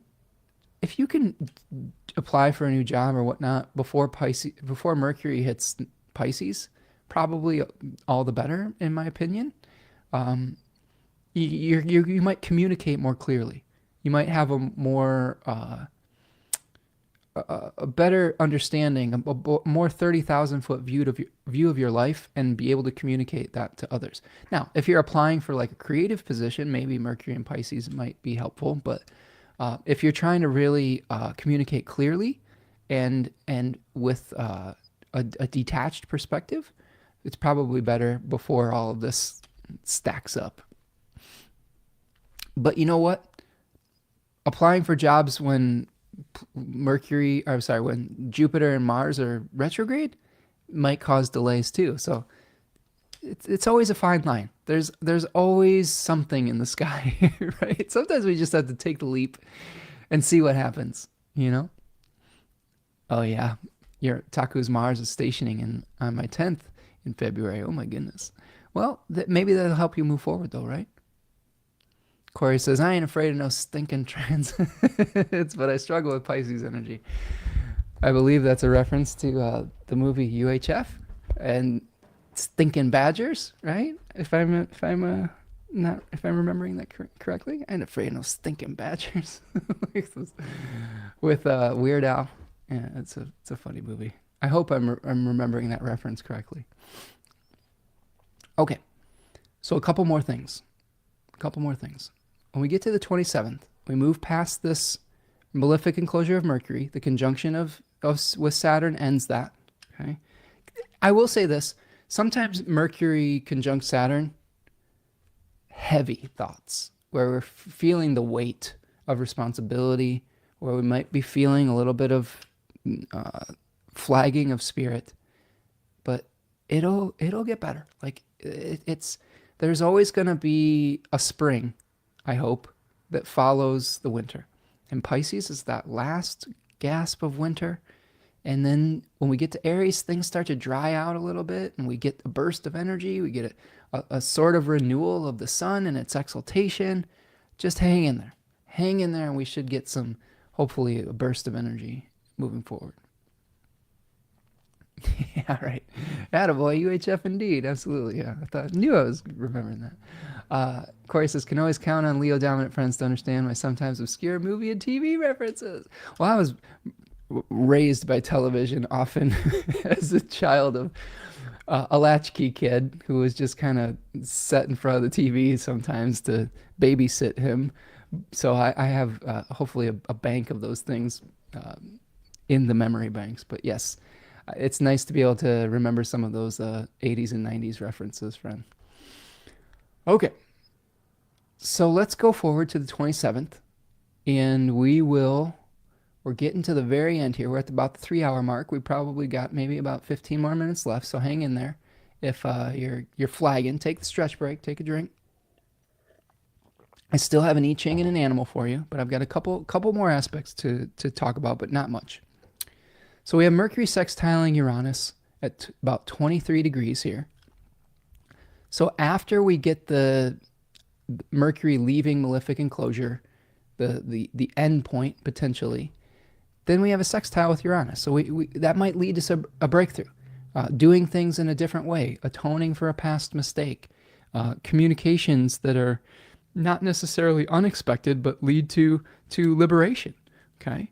And this is how oftentimes aspects unfold. We have one peak moment that's difficult, and then that leads to a breakthrough. So just let the story unfold.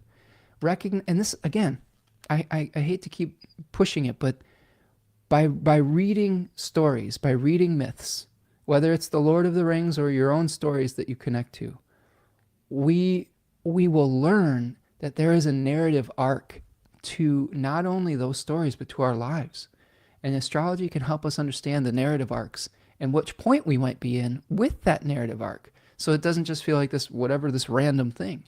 If we go through a difficult period, it often leads to a breakthrough. So that's our Mercury sextile moment. Then we get to our new moon in Pisces. And I'll do a full live stream on this, but this is February the 27th. This is at 9 degrees of Pisces. We've got a huge stellium in Pisces. The moon, the sun, Saturn, Mercury, Neptune and the North Node all stacked up in Pisces. Okay. And this is a point in the cycle where we are probably like, I'm going off on my own. I'm going off into my imagination. I've had enough. Let's go find a new dream. Let's find some new meaning. Whatever I was doing wasn't working. Time for a new start, right? Leaving material success behind, as we were talking about, searching for higher purpose, retreating to our inner worlds, withdrawing from the external pressures we're feeling, planting new seeds of belief, taking on a new personal mythology.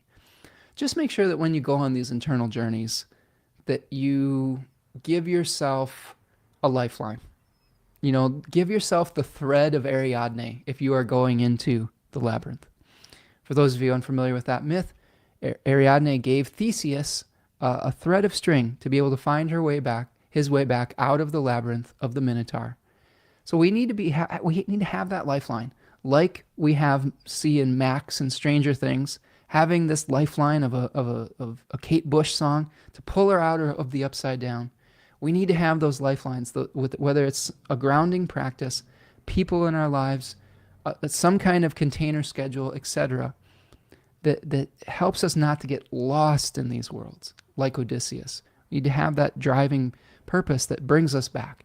Even if it's just a pinky toe on the ground or on the shore, can make all the difference when we're going through these explorations. So that's one thing I would think will be really important with this Pisces new moon, this stack up. How do we ground ourselves just enough to have the support that we need so that we can dream safely without drowning in it, right? How do we have the little blow up dinghies on our arms? Is that what they're called? You know, those little like inflatables that you put on kids' arms so they don't drown? Put on your inflatables before you go diving into the oceanic consciousness of Pisces. This new moon's going to be trine Mars, so a positive relationship with a newly direct Mars. It will be squaring Jupiter, though. So we will have a lot of options. So we'll have to parse through which of the things bring us the most meaning in the moment. And that we have to eliminate the ones that are just distractions in that moment. All right. And then finally, just moving forward into March, just to give you a preview with March, we have Mercury and Venus stationing retrograde in March in Aries. We have our eclipses beginning in March. We have count them, 1, 2, 3, 4 Hellenistic void of course moon periods. Now that differs from our regular void of course moon periods. Generally, void of course moon, Hellenistic style, only happens once every 2 to 3 months, and for a very short period of time, just one. But we have 4 of these periods in March. So there are going to be a lot of stops and starts in March. And we also have Neptune, our beautiful planet of illusion and dissolving, moving into Aries, which is a big deal too. Our collective illusions and delusions may change. Maybe they'll become slightly more aggressive around this period of time, or maybe they may be more individualistic. Who knows? We'll have to unpack it when we get to the astrology of March. All right, so the final thing I've got for you today, final 2 things, is I've got a hexagram for you. And this is a hexagram where I asked, what is the essence of the astrology of February 2025? And I got the hexagram number 14, which translates to personal sovereignty, great possession, possession in great measure. So Jack Balkin, my favorite I-Ching author, says Da Yu, which is 14, represents a time of exceptional achievement and good fortune. Vast possibilities are now available to you. Opportunities abound. Whatever you undertake now has the greatest chance of success. Your relationships with others will blossom and thrive. Your resources multiply. Because you have so much going your way, you are effectively in command of the situation. Therefore, the time of great possession is also a time of sovereignty and control over your life. You are now able to take charge of the situation and move your life in the direction in which it should go. Nevertheless, the lesson of this hexagram is that when you are in such a commanding position, you must remain modest and unassuming. Then your success will not arouse the envy or resentment of others. Hence, people will be able to gather around you and cooperate with you. Okay? So put another way, in time of great possessions, one needs great self-possession. If you are magnanimous, generous, and humble, you can make great progress and gather increased support and draw even more resources to your side. Okay, so this is really about being a sovereign, means someone who has control of their own life, you know? So how do we have control over ourselves, practice self-control, but while also being generous and of service to others? So there is a changing line in this hexagram. It's the first changing line. It says there is no relationship with harmful things. So of course there is no blame. If one recognizes the causes of difficulty, one remains without blame. So things are going smoothly, Jack says. You have abundant resources and much to offer, but do not become complacent. You have not yet faced a major challenge. Nothing serious has had a chance to go wrong. The situation is still in its infancy, and many obstacles lie ahead. The path will not always be smooth, so don't be overconfident and don't waste your resources needlessly. Instead, use this opportunity to secure your position. Forewarned is forearmed. If you prepare for difficulties in advance, you will succeed. I love that.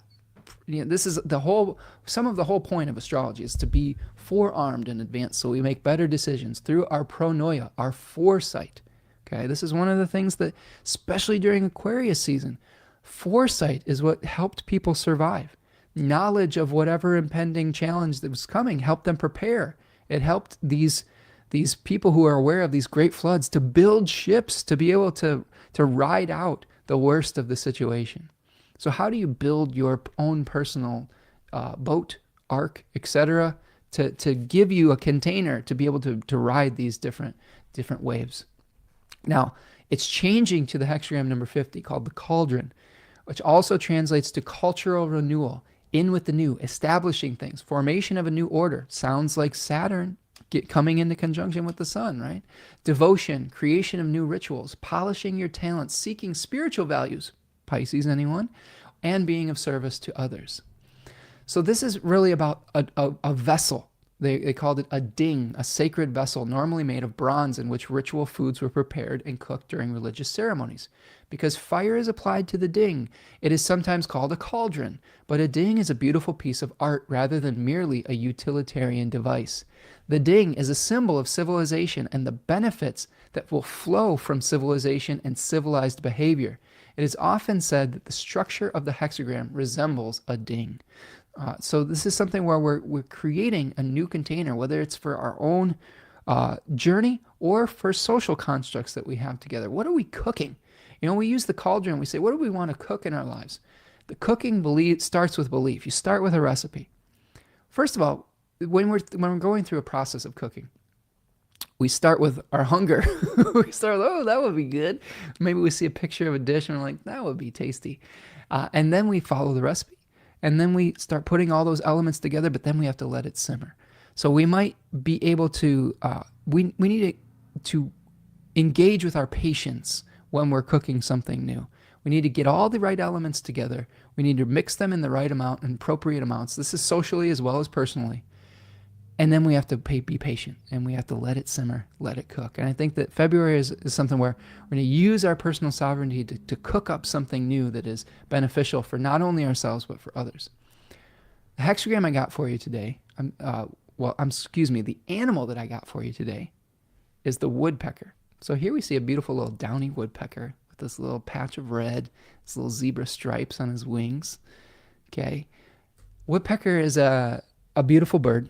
There's many different types. There's big ones, there's small ones. We've got pileated woodpeckers, we've got downy woodpeckers, hairy woodpeckers, acorn woodpeckers, red-headed, red-bellied woodpeckers, yellow-bellied sapsuckers. You know, there's all sorts of different woodpeckers out there.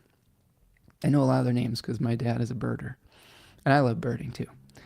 But woodpeckers represent opportunity knocking, right? They drum. They're representing the drumming and rhythms in our lives. They help us to get out of our ruts. They help us to engage with projects that we might think have already been dead, right? They work dead wood to find new solutions. They're very innovative to find new solutions, to find sustenance with things that we thought might have been already cast aside. So maybe there's a project that's been lying dormant that if you just work at it a little bit, you drum at it, you try to find new entry points into it, you might find that there's exactly what you've been looking for. So new rhythms. it encourages us to pay attention to details as well. Great advice for the Pisces part of the month. Pay attention to the details. Don't just skirt over them as you try to think about how you're pursuing your belief and your meaning. You will have to work through the challenges of a physical manifestation of that dream.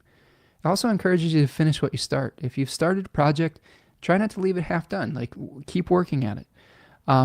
So this is something where we're breathing life into old projects, okay? Reinvigorating a dead wood, okay? Getting innovative solutions, and maybe even being a little bit hard-headed about it. Sometimes when we come into obstacles to what we're doing, we give up. A woodpecker doesn't give up. He's drumming until he breaks through. So you might never know when you're get that breakthrough if you keep at it. So that's our woodpecker. That's our guiding spirit, our animal spirit for the month. Thank you so much for hanging out with me today. Appreciate all of you. Do me a huge favor. Please subscribe to the channel, like this video. Go visit me over at spencermichaud.com. Remember, we have the Lord of the Rings guided group study starting February 10th. I would love to work with you on that. Reach out if you have more questions. Reach out if I know that finances can be tight post New Year. Well, let's work something out. There's payment plans. If you want to split it up over 12 monthly payments, you can do that. I know that the price tag sometimes can look intimidating when we're doing a year-long class, but let's find a solution that works for you. There's also the Dignity and Devotion webinar that's coming up on February the 8th. I would love for you to join me with that, me and my beautiful partner, Tanya. And yeah, we're just going to have a great time with all of these things moving forward. So hang in there. Go follow me over at Spencer Michaud on Instagram, Twitter, Threads, Blue Sky, wherever your social media is. And we'll work through this together. So I'm just looking through the chat and this final energy here. Taku says, with all that watery Pisces energy, I'm definitely going to wear some inflatable armbands. There you go. I love it. Yeah, we all need little floaties every once in a while. Aquarius says, I'm impressed with your encyclopedic woodpecker knowledge. Well, I've been observing birds with my dad for a long period of time. So just with practice takes, you can identify different things. My favorite bird in the woodpecker family, actually, I have a little statue of behind me. You can't really see it because I blurred it out, but it's a nuthatch. My grandfather he used to carve birds for me. My grandfather used to take me on bird census, and he carved a wooden nuthatch, white-breasted nuthatch. So that's my favorite bird in the woodpecker family. And whenever I see them, I think of my dear departed grandfather, who was a biology professor at Carroll College in Waukesha, Wisconsin. Corey says, woodpecker definitely gives 8 of coins energy, right? So it's sort of a balancing energy to the 8 of cups, right? Just getting down to work.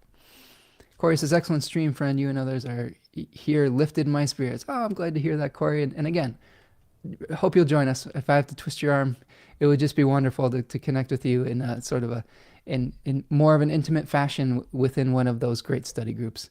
Kim is here. Thank you so much, Kim. Kim's Astro Healing. Thank you for being here, and thank you for your positive feedback, friend. Appreciate you. We will see you all next month. We'll see you next week, actually, hopefully. We'll break down some more astrology, and hope to see you all at the Sun webinar and in the book club. So that's what I've got for you today. Have a good one. Be kind to yourself during this period of time. Be patient. Be kind to others.